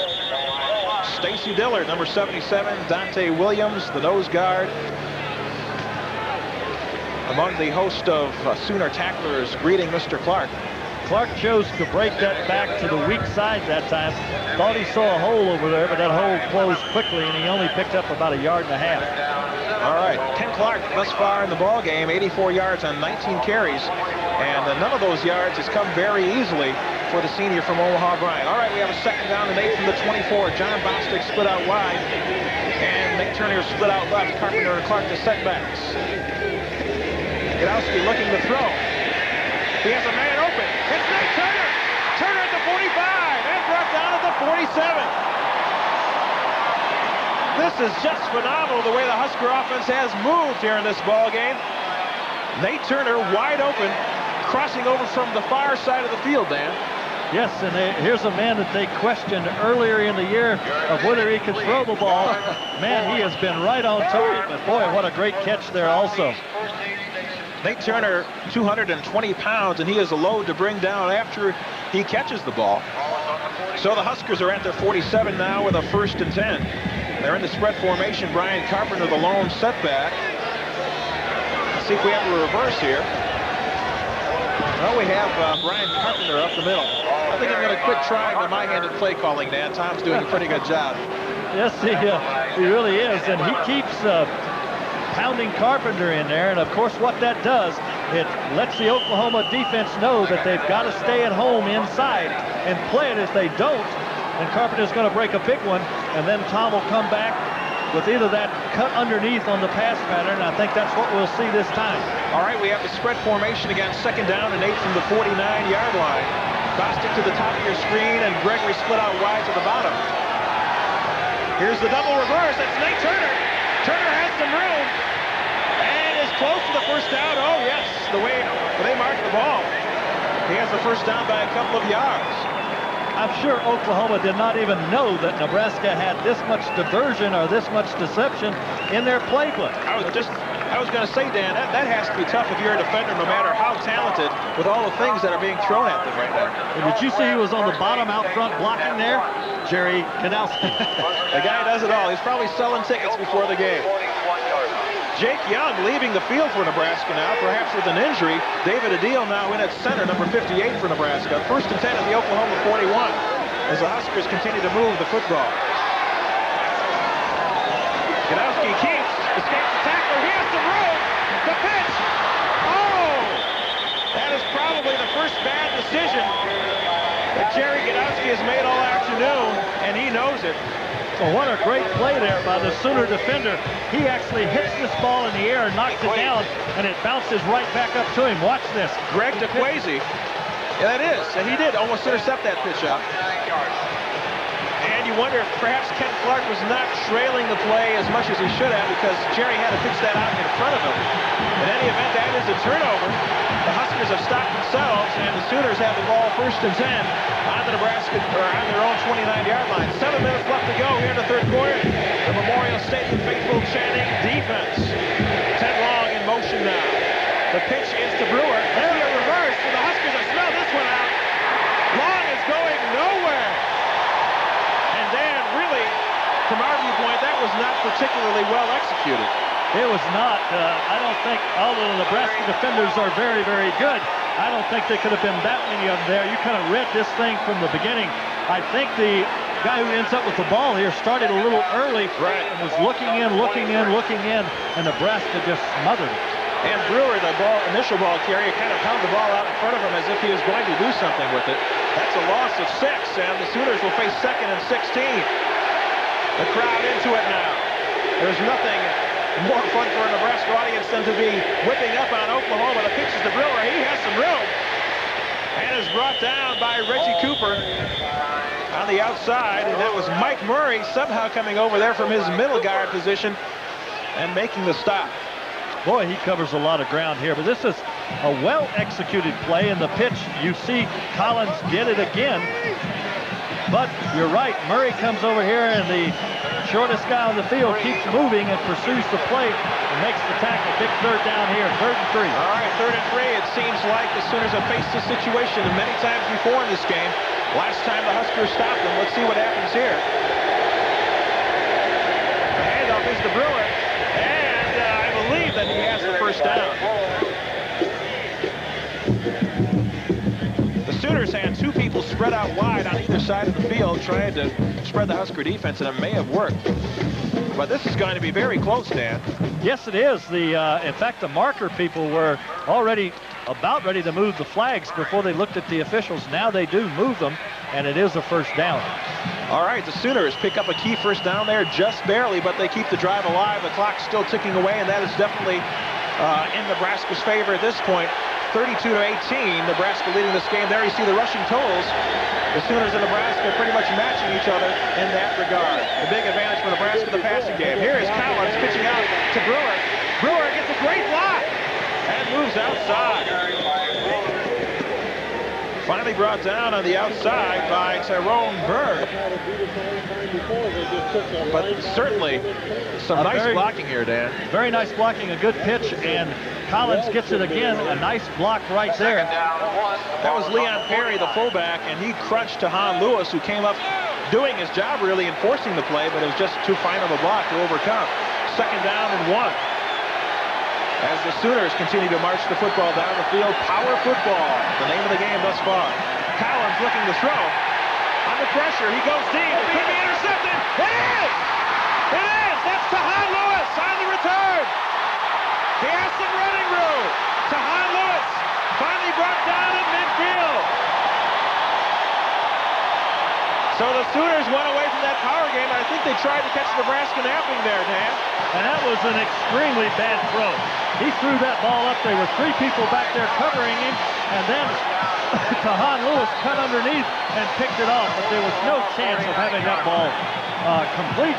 Well, there was some definite pressure put on the quarterback, and I think that may have been a freshman mistake there, if you will. He, as you mentioned, should have thrown that ball, and the end result, Nebraska gets back. The 2 teams exchange turnovers, and the Huskers pick up where they left off. They are in Oklahoma territory, 1st and 10. 5.5 minutes left to go here in the 3rd quarter. Let's see if Tom tries to catch him napping here. Clark and Carpenter, the setbacks. Bell also in the backfield. Gadowski keeps it. Not much room there. And he is dropped for a loss, if anything. Tackled by Wilson. Go ahead, Dan. See the interception here as he just flings this, and you're exactly right. He was under pressure. He just throws it downfield, and look at the defenders there. There are 3 Nebraska players. There was another one there. Good run back here by Tahan Lewis. Even switches the ball like a running back and goes on downfield there. Tahan letting the blockers set up a little bit for him. And it's a 2nd down and 10. Now the Husker defense has done their job. The offense needs to get in gear here. Turner split out wide along with John Bostic at the top of your screen. It's Clark and Carpenter, the setbacks. Gadowski calling the signals for the Huskers. Gadowski hands off to Clark. Clark almost got past Dante Williams, but that's a tough chore. The senior nose guard brought him down after a couple of yards, and so that will set up a 3rd down play. I saw the Orange Bowl officials, Orange Bowl, Fiesta Bowl. Freudian slip there, Fiesta Bowl, in the elevator going downstairs at halftime, and the guy just looked at me and said, heck of a ball game, but I hate these. This bothers me. It bothers me. They have their matchups all set up. They don't want to see anything ruin that. 3rd down and 9 for the Huskers at the 48-yard line. Gadowski rolls out. He's looking to throw. He has Gregory, but I believe he's short of the 1st down. Tom will go for this, no doubt about it. Kevin Thompson made the play on Gregory, and he is less than a yard short of that. If he's even that. About 18 inches short. We see the replay here. Good catch, turns upfield, just doesn't quite get there, and as I predicted, no doubt about it, the offensive genius is going to go for it. Thank you, Howard Cosell. 4th and 1 for the Huskers from the 40-yard line. Boy, you talk about big plays. This has to rank right up there. Gadowski wants the crowd to quiet down as he calls out the signals.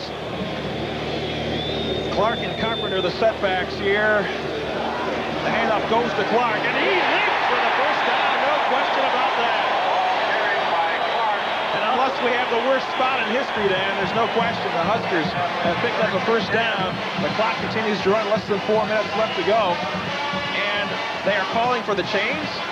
No, I don't believe so. There's an injury. Yeah, no reason for him to. You saw the replay there as Clark go up and over, and that was really muscle football. Had I believed that Nebraska had one to either side of the plate, they might have broken it for the 1st down, because Oklahoma had really jammed up and had broken it for the touchdown. Oklahoma had really jammed up in the middle, but it was just muscle football.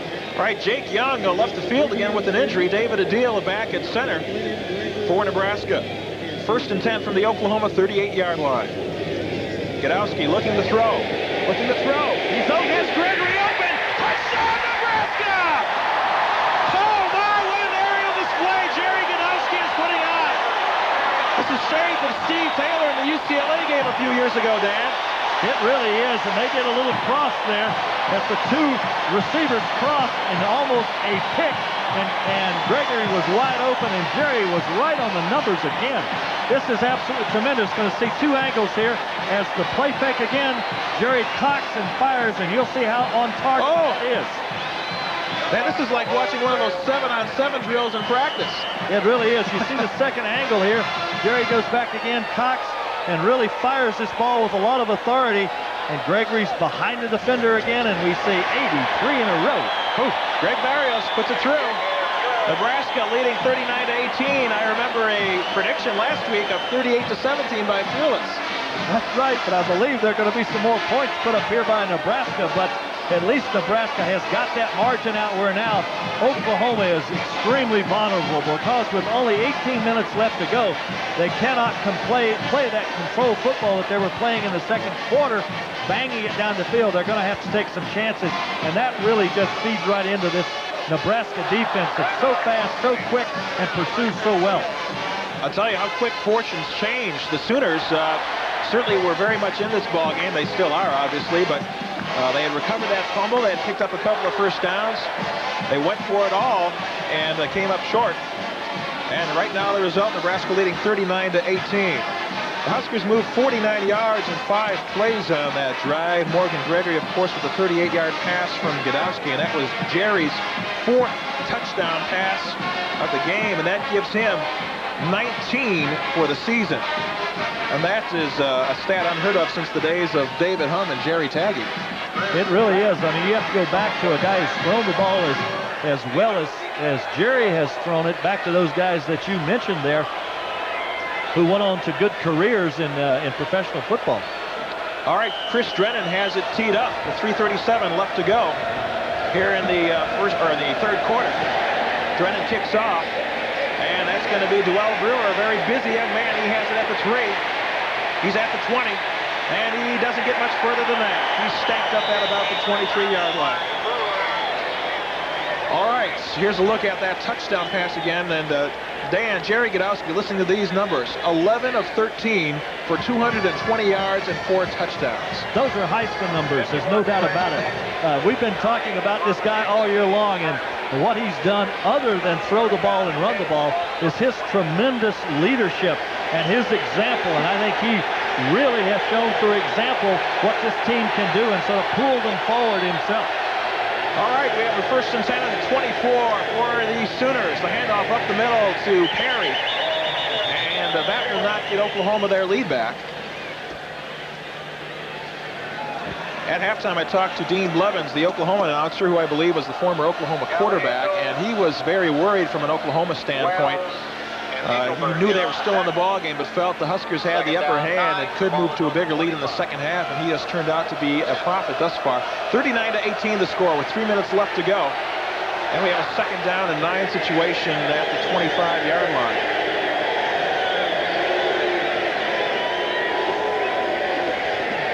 There's Brewer. He has a big hole. And Brewer brought down with the first down at the 37. Well, you saw a very fine block out there on the end, but I do believe that the loss of their tight end, Cooper, in the first half with that jam knee, as we saw, will really hurt him. They had to bring in a freshman, Dan, to replace Cooper with the veteran, and Joey Mickey, the tight end, and just doesn't have the experience right now, even though he's a big player, 6'7" and 255. Here's C. Brewer's numbers, and those are not bad numbers, Dan. 18 for 95. He has been a very impressive freshman. And none of his yards have come easy either. 1st and 10 at the 38-yard line now. Collins, boy, he pulled that out at the last second. Almost a naked reverse there of some sort, but it worked. I think that was a called play. There's no doubt about it. What they're trying to get, Nebraska is over-pursuing on defense, and then him spin back to the other side of the flow, and he almost got open, as we'll see here. He lets it go down the line, then pulls it back. And if it hadn't been for Crow playing off the block and a fast recovery by Cooper, he might have broke it. All right, another 2nd down and 4. Collins hands off to Brewer. This time there is no room for Mr. Brewer. And we have a host of Nebraska tacklers. Chris Caliendo, you see there. Randall Joplin getting off the pile. Great penetration there by Wells. He was in the backfield, had buried underneath the block and got up and disrupted the play, and we have another big 3rd down. 3rd down and 3. There we see the yardage. The Huskers have rolled up over 400 yards thus far, and of course the big differential is in the passing game. 3rd and 3. The Sooners running the option. The pitch is to Brewer. He has some room, and that's Reggie Cooper. That finally brings him down after a first down. Not only is Perry piling up the numbers and Brewer piling them up, but Perry is doing a tremendous job on blocking out here on the corner. He has really leveled Tahan Lewis a couple of times. Lewis leveling him, and I wanted to mention this the last time we talked about it. What Lewis is doing is he's coming up and taking out the interference and letting the other guys make the play. 1st and 10 from the 45. That does not sound like a job I'd like, Dan. I'll tell you that. Here's Collins on the keeper. He has another 4 or 5 yards. And this is an interesting approach the Sooners are taking, Dan. We thought they'd come out and play come from behind ball, throwing the ball. We're getting close here to the end of the 3rd quarter. 40 seconds left to go, and they are still playing as if it's the middle of the 1st half. I don't understand this because I don't believe this will win the ball game for them. They might be able to score another touchdown or 2, but that's not going to be enough to win the ball game. You wonder if they think the only way to keep Nebraska off the board is to keep the ball out of their hands. 23 seconds left to go. Here's the pitch to Brewer once again. A nice block, and Brewer has some room. And Cooper on the cleanup duty. And you're right, poor Tahan Lewis, number 5, who was the force man in the secondary, is getting steamrolled. And Leon Perry, the senior fullback, with another block, Dan, as we see coming up here. Well, let's see it again and see what happens here on the block. Again, it is Tahan Lewis going down low and getting underneath. It takes him out of the play, but it also wipes out anybody farther downfield. All right, time running out here in the 3rd quarter. That's Perry up the middle. He's dropped at the 20, and that will be the final play of the 3rd quarter. Nebraska is leading this game 39-18. When we come back, Oklahoma will have 2nd and 7 at the 20-yard line. Stay with us for more Nebraska football. 3rd quarter score, Florida State 51.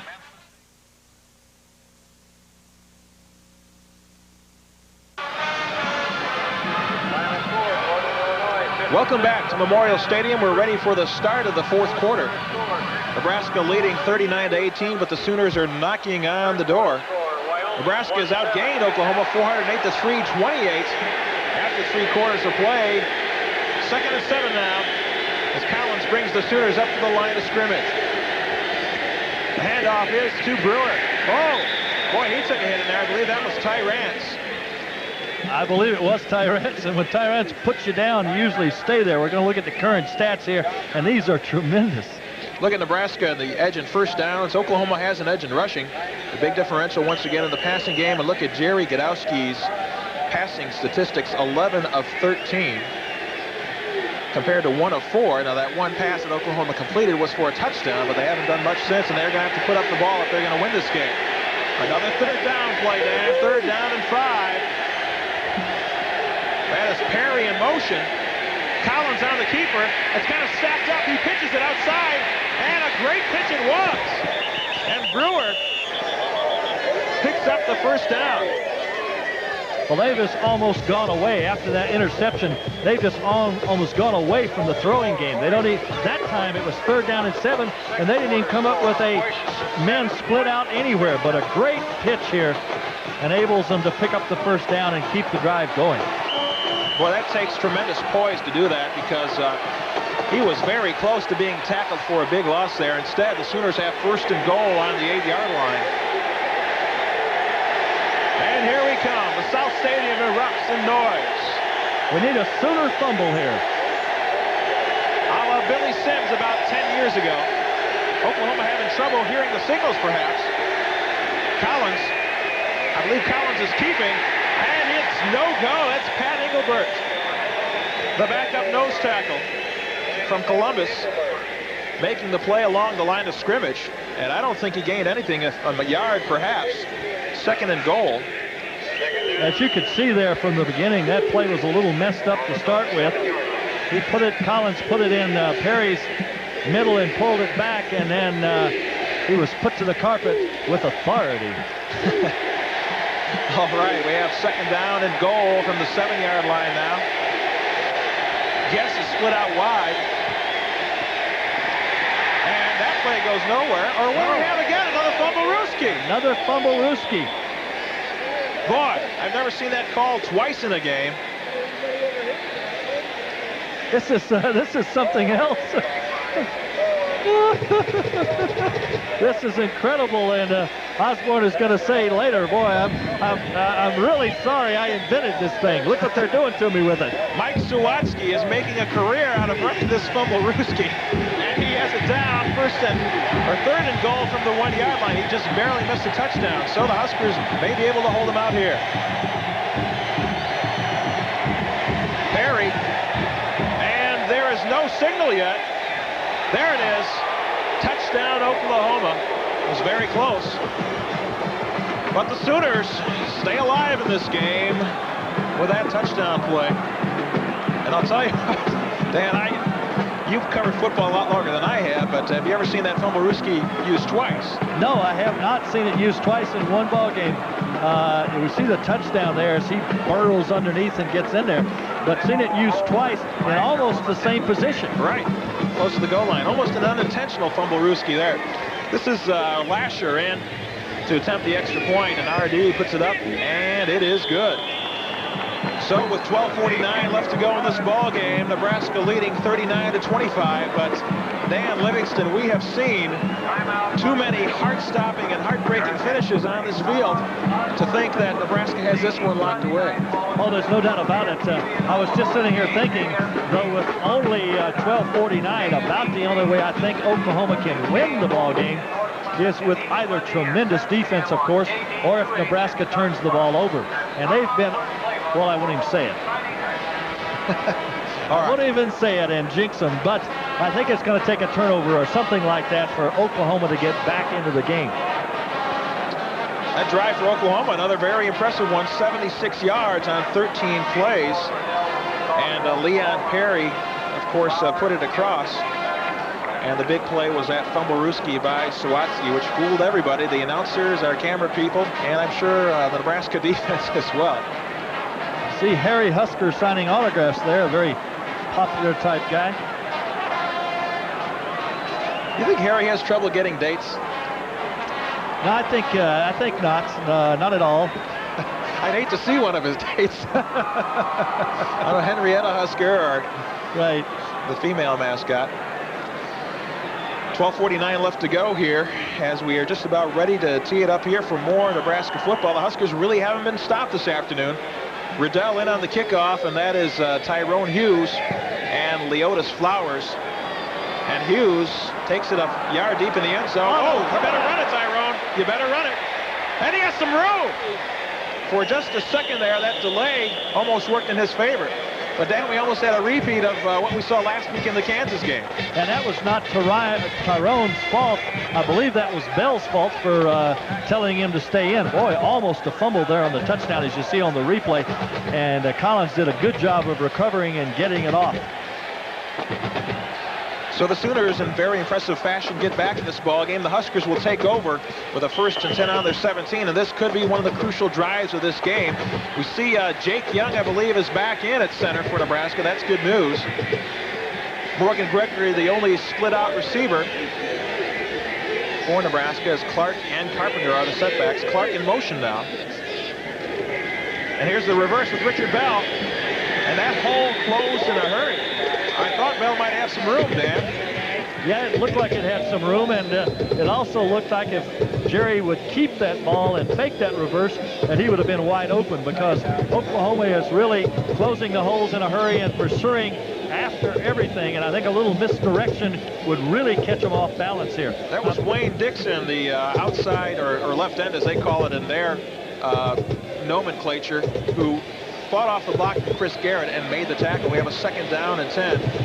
See the Sooners drawing first blood here in the 4th quarter. Gadowski on the option, looking to throw. They Turner out there. Just over his outstretched fingers. He had a couple of steps on his defender, and that would have been a big play, certainly a 1st down, if not more. But now the Huskers face an obvious, well, I'm not going to say obvious passing situation, Dan, because neither one of these teams facing long yardage necessarily goes to the passing play. But the Huskers are sending in, it appears, a slew of receivers. The great thing about Nebraska's offense, though, on every play call like this, Jerry has 3 options. All right, we have Gregory split out to the near side, and John Bostic is on the far side. Carpenter the lone setback. Gadowski going back to throw. He has Gregory. Gregory will be short of the first down. I think that play, Dan, is designed to perhaps get a mistake out of the defensive back, and it just did not happen that time. So the Sooners hold for the first time in this game. They will force Nebraska to punt. And just over a minute taken off the clock. And, of course, that is not enough time. Nebraska needed to run at least 3 or 4 minutes off the clock to assure this thing, and they did not do it. Well, there you see Mike Stiggy, the redshirt freshman, in to kick for Nebraska. And I hope he hasn't grown cold on the bench, because he has not seen much action in this ballgame. Oklahoma's offsides, and it'll be a first down for Nebraska. Brewer fumbles, picks it up again. He was calling for the fair catch, but we do see a signal, and it appeared that somebody from Oklahoma jumped off sides. And you talk about critical mistakes, Dan. Their defense had held Nebraska down by a couple of touchdowns, and it indeed is offsides or encroachment on Oklahoma. The Huskers have new life. The 5-yard penalty, it was 4th and 2, of course. The 5-yard penalty will give them that first down automatically. Incredible mistake, slipping offsides just when you thought maybe Oklahoma was going to get it in great field position. As you can see here on the replay, he just can't get over. 5 yards, first down. On the right side of your screen there, right in front of Bill Bobora. And I don't know if the Huskers altered their snap, but in any event. Well, the snapper there, I'm sure, saw that he was offsides, and Roger just snapped it while he was still in the neutral zone. Roger Fitzke, the snapper, long snapper, of course, a senior out of Harvard, I believe it is, and he has quite a bit of experience, and certainly has the respect of the Husker coaches for his expertise in long snapping. All right, 1st and 10 from the 30-yard line. So the Huskers, a strange way to get a first down, but they get it, and they continue to move the football now. 11 minutes left to go here in this 4th quarter. 39-25. The pitch is to Clark. Clark trying to get outside, and the Sooners run up to meet him. Number 35 out there, Frank Blevins, junior, with quite a few tackles in this season and in this game, and a pickup of about 2. So we have 2nd down and 8. Tackle led by Blevins. And it may be time, Dan, once again, we'll risk becoming play callers for the genius Tom Osborne. Maybe a little misdirection would be in Nebraska's favor. I'm sure we aren't telling Coach Osborne anything he isn't aware of already. A couple of receivers split out for Nebraska. It's Richard Bell on the near side. It's a handoff to Clark. And not much running room again. Joe Bowden standing his ground in the middle as the Huskers tried a little delay or a draw play of some sort there. That's the sprint draw that they haven't run too much today. Ran it a couple of times at the end of the half, but Oklahoma is really holding their ground and pounding away at Nebraska. 3rd down, 6. Ken Clark leaving the field now along with William Washington as the Huskers put that passing offense in. They'll have 4 receivers, and then I believe Brian Carpenter will be the lone setback. So we have a 3rd down at 6 from the 34. An obvious passing situation. Gadowski looking to throw. And he has Morgan Gregory. Gregory makes the catch. He's inside the 40. There is a flag on the play. It's an obvious first down. I don't know if somebody moved. That's where the flag was thrown, in a position of somebody moving early. Boy, I hope not, but yes, Oklahoma is pointing in Nebraska's direction, and that's what it is. So the play is going to come back, the legal procedure on Nebraska. And, of course, the fans, once again, with memories from the Colorado game, let a few boos waft out over the stadium. That's a tough break, Dan, because that was really a nicely executed pass play. Boy, Gadowski has been on against the offense. Only 6 men on the line of scrimmage. Repeat, 3rd down. So it must have been in the way they lined up, Dan. No doubt about it, and the flag came out even before the ball was snapped, so the official was making the call there, and no doubt about it, it was an infraction by Nebraska. Tom kind of shaking his head over there saying, shucks, you know, we could have had a big one there. All right, instead of a first down in Oklahoma territory, we have 3rd and 11 at the 29 of Nebraska. The Huskers in the I formation now. Gadowski. And Gadowski goes down. Boy, he did not have a chance. He was looking to throw that, but that was Stacey Dillard. Sophomore tackle. Was through there almost instantly. And that is a rare occasion for Nebraska football this year, a quarterback sack. Oklahoma had taken a chance there. As you see, the Oklahoma defensive line slants to the left, and that's the way Jerry was running the ball, so he slanted, or he ran the ball right into Oklahoma's slant, and they were there. All right, Stiggy in again to punt, as the Huskers unable to move the ball in that series. A low snap, Stiggy gets it away, and it looked like a fair catch called for by Brewer. And I think Duell, if he had that to take back, would have liked to run that ball. I'm sure he would have. The important thing about that penalty, even though Nebraska was not able to, to make it work and drive on down the field, we did take another 2 minutes off the clock, and there's only 8 minutes and 46 seconds left in the ball game now. Stiggy, for his first punt of the game, got off a good one. That was a 45-yard kick for Mike, and no return.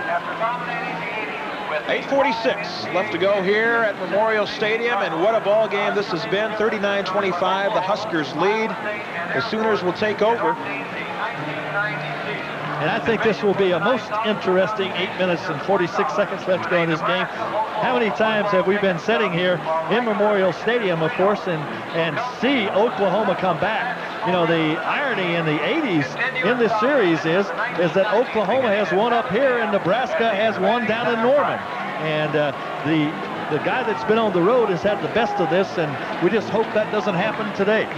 Well, it will be interesting, Dan, when the Sooners do come out, if they take that option, running approach, as opposed to throwing it. And with 8:46 left to go, time is not in their favor. So here we go, 1st and 10 from the 33 of Nebraska. Collins tries to keep it, gets outside. A nice move past Reggie Cooper.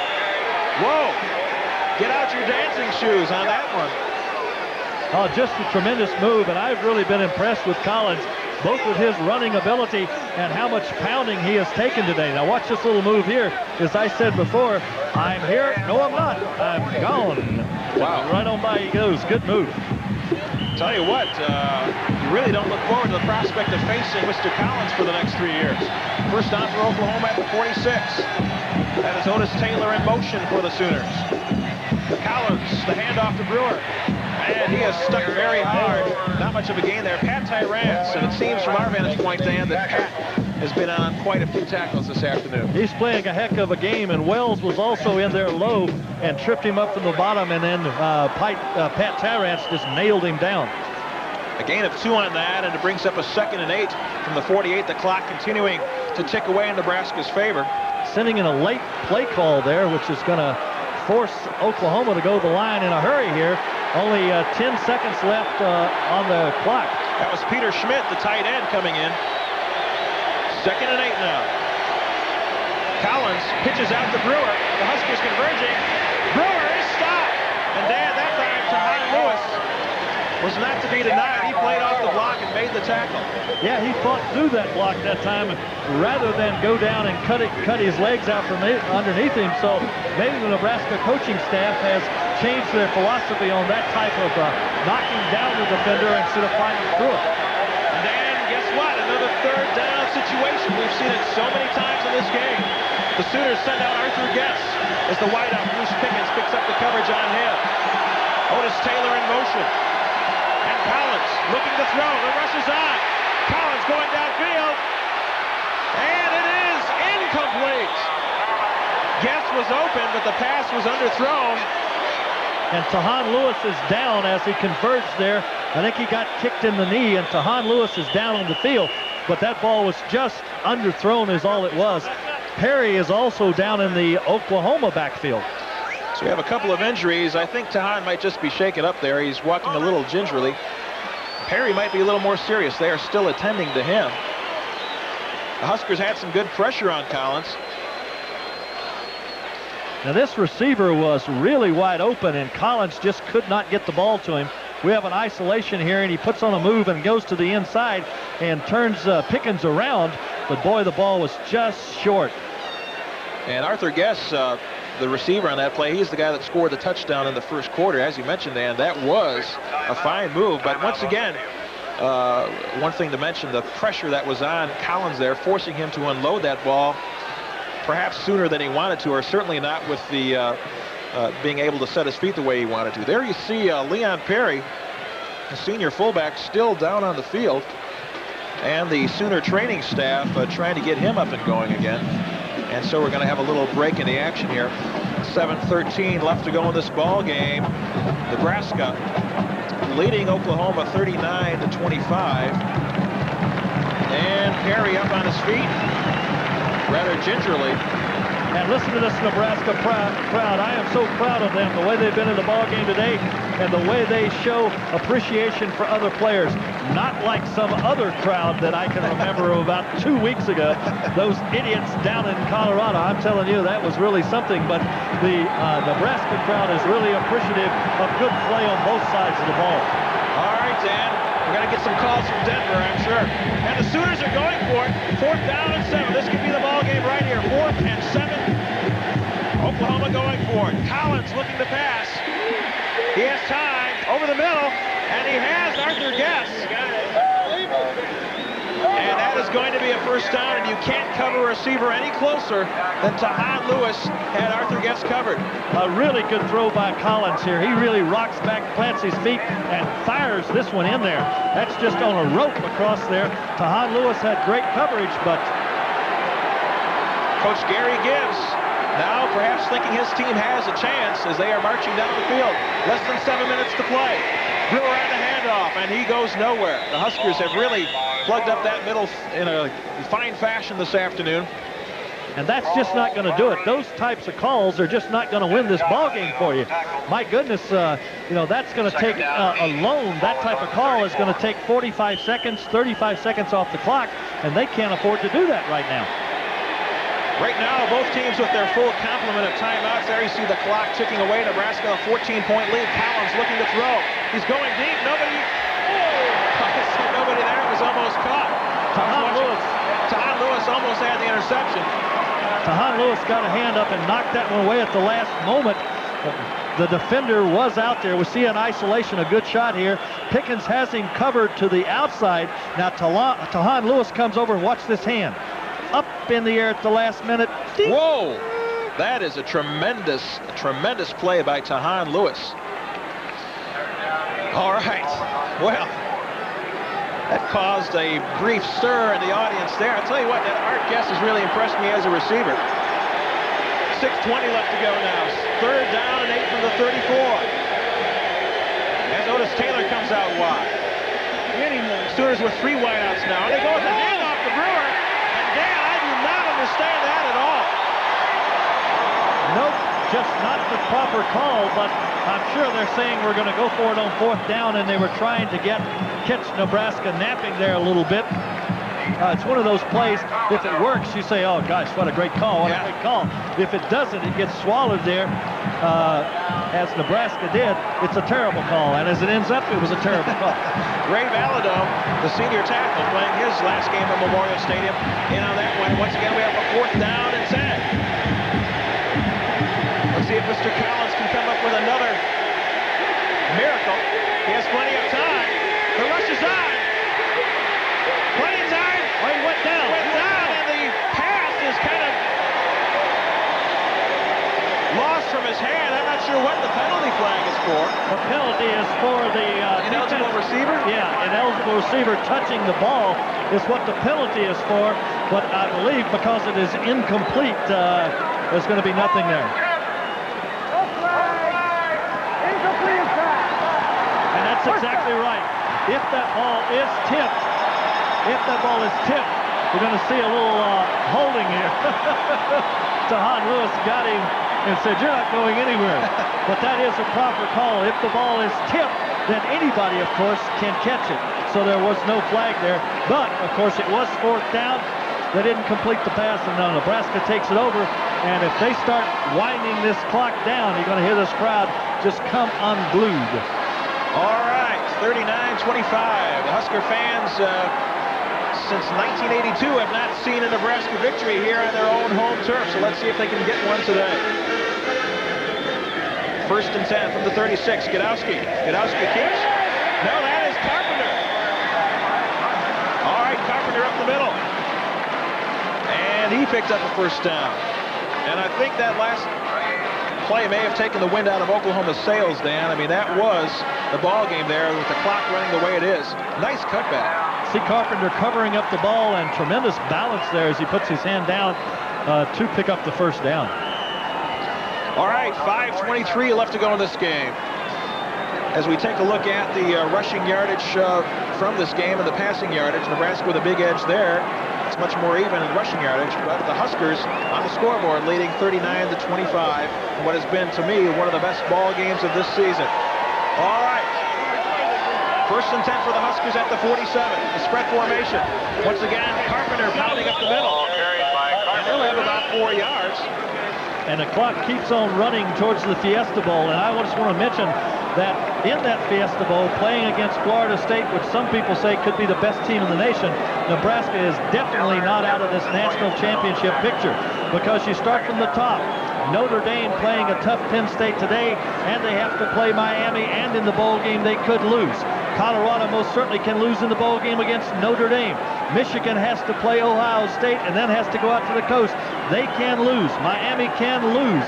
Nebraska is in position, if they keep winning, to be in the national championship picture. And there's about 4 minutes left in this game. The handoff is to Leotis Flowers. Leotis makes a nice move and gets down to the 45. Leotis Flowers, I believe that's his first action from scrimmage in this ball game. To talk about that a little bit more, Nebraska, with this win and with the big ball games yet to play, Nebraska could end up ranked as high as 3rd in the nation, as high as 2nd in the nation going into that bowl game. And when you're in the top 5 in the rankings on New Year's Day, you always have an opportunity to win the national championship. And indeed, the first national championship Nebraska won was certainly a similar scenario. All right, 39-25, 3:34 left in the half. 3rd down and 2 at the Sooner 20 or 45-yard line. This is Leotis Flowers. He has some running room. Flowers at the 30. Flowers brought down inside the 25. There's a fumble on the play, but they rule that he was down. It's Nebraska's football. Leotis, don't do that to us. And everybody is still in the stands yet watching this tremendous ball game. And you and I, just as we watch the replay here, you and I just want to thank all those people that are still up at 1:30 in the morning watching this replay. It has been a tremendous ball game, and I don't know how you could go to bed. But just in a minute, when I sing "Turn Out the Light, the Party's Over," you can also go to bed. Don't sing, Dan. Just say "Turn Out the Lights," okay? Dandy Dan Livingston. All right. So the Huskers in good scoring position, and 3 minutes left to go. The clock ticking at the Oklahoma 42. A nice run by Flowers on that last play. The fake reverse. Flowers keeps it, and he's inside the 20. Great play there. The only thing bad about it is he got knocked out of bounds and stopped the clock with just 2:52. As you see here, Tom is showing him the reverse action again, but he's not going to take the chance and get a fumble there as Leotis holds onto it, goes on downfield, and as I said, gets knocked out of bounds. Of course, Leotis, the sophomore from Omaha Central, and I've been very impressed with him thus far, Dan, on this drive. This is a clutch situation, and he has run very hard. He really has. Nebraska has a lot of returners, but they lose 25 starters. Oklahoma only loses 11 seniors. All right, 2:52 left to go. 2nd down and 5 at the 17. The handoff to Leotis, and that time he goes nowhere. That was Stacy Dillard, I believe, number 77, in on the tackle, and then Dante Williams cleaning up. So we're going to have a 3rd down situation. Let's take a look at Williams there, the nose guard, playing off his block from Jim Wannick. And then wrapping up Mr. Flowers. And we saw a face mask in there that got missed by the officials on Flowers that had him almost spun around before the tackle was made. Well, maybe that'll make up for the holding on that last pass play from Oklahoma. Kind of even things out there. 3rd and 6 now for the Huskers from the 18-yard line. Gadowski looking to throw. Gadowski into the end zone, and it's incomplete. Richard Bell, the only receiver out there. I don't know I think Jerry probably decided just to let that one go and see what happens. If he did, it was the only bad throw of the day if he overthrew it. They are going to bring Barrios in and go for the field goal here. A little decision of whether to go for the field goal or just go for the first down. And they are going to go for the field goal, although, as everything that Osborne has thrown at him today, this could be a fake. Jerry Dunlap has a little experience tossing for those off the fake attempts. Barrios will try it from about the 25-yard line. This will really notch up this game if it's good. The kick is up, and it is good. So Greg Barrios with his second field goal of the afternoon. It is 42-25, and Dan, I'll tell you what, the Sooners will have to score 3 times in the final 2 minutes of this game, and it's happened before, but even I'm starting to feel safe here at Memorial Stadium. Turn out the lights, the party's up. I told you not to sing. Of course, at this time of night, it's permissible. It's the best singing on television this time of night, I'll guarantee you that. All right. Well, a few of the fans leaving here, but the vast majority of Nebraska fans sticking around because an Oklahoma, or a victory over Oklahoma, is certainly as sweet as they come. Nebraska. Go ahead there with the drive. 64 yards on that last drive, Dan, in 7 plays, and that was some valuable yardage. Barrios, of course, with a 35-yard field goal to cap the scoring drive. And Nebraska has been stopped only twice on their possessions today. Once by a punt and once by the turnover, that bad pitch by Gadowski. Other than that, they have moved the ball very well. And I would assume they got to be getting close to the 500-yard mark in total offense. Against a defense that was ranked in the top 25 in every category coming into this ball game. We saw a tight shot there of Tom Osborne, and let's just sing his praises for a while as the kickoff is about to happen here. What tremendous football he has brought to Nebraska in the 80s. And there is the kick from Drennan. Brought out to the 15, to the 20. And stacked up just on the other side of the 20-yard line. That was Donnie Smitherman on the return, and that's a name we haven't heard very much. Smitherman is a senior, and I wonder if that was just a gesture perhaps from Coach Gibbs trying to get his senior in the game. There you see the Huskers scoring drive, and there you see the score. Big thing about that scoring drive is that 3:30 taken off the clock, which just caused me to sing. All right, Steve Collins on his own 21. He's going to have to really pull this one out of his pocket. Collins cuts upfield and is met by Reggie Cooper, but the Huskers will let him do that for the rest of this ball game. If that's what he wants to do, there's no doubt about it. Just contain him in the middle of the field, make him run up it, and this next minute 30 will go away in a hurry. Just a few stats to throw at you here. Ken Clark unofficially finishing this game with 102 yards on 24 carries. Dewell Brewer has 139 for the Sooners. All right, here's Collins. He's going to throw it long. And just about intercepted, and there's the flag. Yeah, good call, good call. Tahan Lewis went right through him. There's absolutely no doubt about it. Well, Guest stopped on the play. And Tahan Lewis would have been all right had his right arm, as you'll see here, not come across the defender's back. Now, his left arm goes to knock the ball down, but watch the right arm. Oh, yeah, no doubt about it. Goes right to him. Good call. Tried to take a shortcut through Mr. Guest there, and the referee Defensive called back. interference. Automatic first down. All right, we still have 1 minute and 13 to go. And these Husker fans are still not very forgiving of the men in the striped shirts. Look at those stats for Oklahoma. There's a fine program as well. In the 1980s, they've had 5 conference titles and 8 bowl appearances, although they will not have one this season. All right, back to live action. And Steve Collins just escaping Mike Murray, but there's no escaping Kent Wells. And I know Kent, the senior that he is, had to feel very nicely about capping his career with a sack of an Oklahoma quarterback.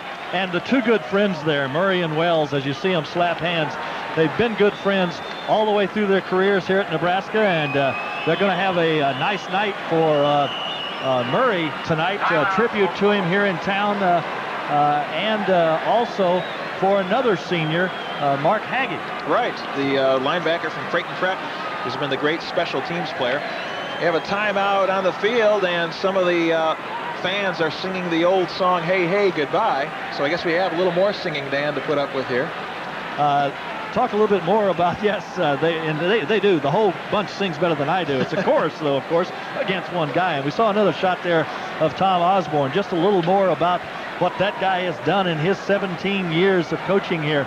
This is the 21st consecutive year that Nebraska has won 9 ball games or more. And they're going to their 22nd straight bowl game. Nebraska, Tom Osborne is the leading percentage coach in active football today. He has brought so many innovative offenses to the ball game too. We saw a play go against him twice there in the guard around, or the Gardarooski, but the Bummerooski and the skip pass and so many other inventive offensive things that he has brought to this game. He's just a tremendous coach, and I'm proud of him. All right, 2nd down and 19. Collins looking to throw again. He drills it way short of his receiver. The pressure was on, and he had to get rid of that. 44 seconds left to go in this game. The Huskers have this one wrapped up. 3rd down and 19 for the Sooners at their own 34-yard line. And Dan, after spending a frozen afternoon in the booth upstairs, Phoenix sounds very good about now. It really does. I'll be glad to get down there. The Fiesta Bowl always treats the Nebraska team, coaches, and their fans extremely well. And I think that was one of the things that influenced the players about the straw vote about going back. All right, we have 3rd down and 19. Collins looking to throw, and he is hit from behind. That's Kenny Walker. The ball popped loose. Recovered by Oklahoma. But get the number of that truck, says Steve Collins, as he was blindsided by Mr. Kenny Walker. This crowd is loving it. The clock ticking away at Memorial Stadium. 23 seconds to go. I believe there's a timeout for Oklahoma. 4th and 22. And Dan, maybe we should say thanks to some of the people that helped us today. Jeff Stevens helping with the taping. Galen on the stats. And Galen has been handling the stats all year long, and it's just tremendous that Galen has been able to keep up with this tremendous offensive ball game. And also Teleproductions, as you see the camera crew going by there, really appreciate the great camera work. I look back to that first touchdown that Nebraska scored in the camera work, and you would almost see Godowski's eyes glancing back and forth and making his decision, and the right decision, going on in for the touchdown. Tremendous effort here by Teleproductions, the camera crew, and the people in the truck. And we should also thank, who was I going to thank? I'm running out of people to thank here as we have 23 seconds left. The sports information staff here at Nebraska, Don Bryant and his crew, for helping us out in this telecast. And we hope you've enjoyed it. It's been a pleasure, believe me, bringing it to you. I know Tom Osborne, maybe Tom will watch it tonight. Who knows? Stay up late and do a little celebrating. There's a frigid cameraman at the top of the stadium. Bobby. All right, this is it, fans. Collins. Yeah. And that is intercepted by Bird.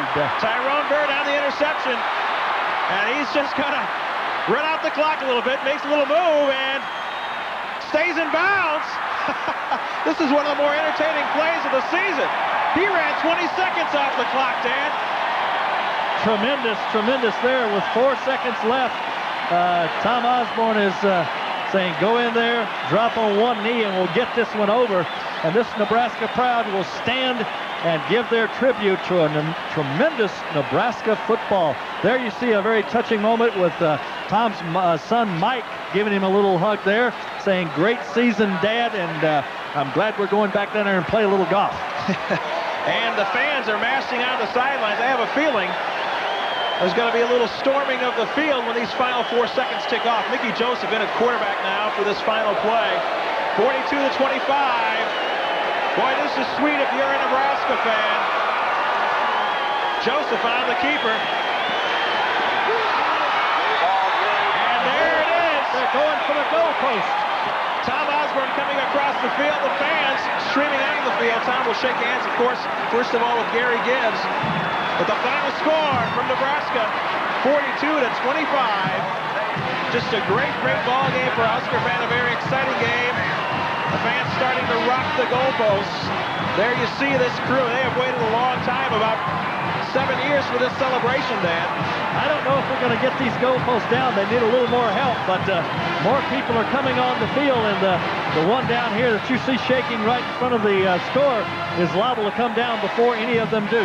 One thing you have to say about Colorado, they were prepared for those goalposts to come down. They had their maintenance crew out there unscrewing the posts so nobody would get hurt, but this is kind of a spontaneous celebration. I think the Huskers, just a lot of frustration being spent out there this afternoon. It most certainly is, and I said early on in this game that Nebraska needed to show the nation that they were a great ball team, and scoring 42 points against Oklahoma. They most certainly have proved that as the goalposts come down on one end of the field, and they're about to come down on the other. And just a couple of stats before we leave. The Huskers had about 460 yards of total offense. Jerry Godowski, we have a player of the game on the Osborne show. I just have to say Jerry would be a candidate this week. 12 of 16 for 227 yards and 4 touchdowns. There you see the goalposts coming down.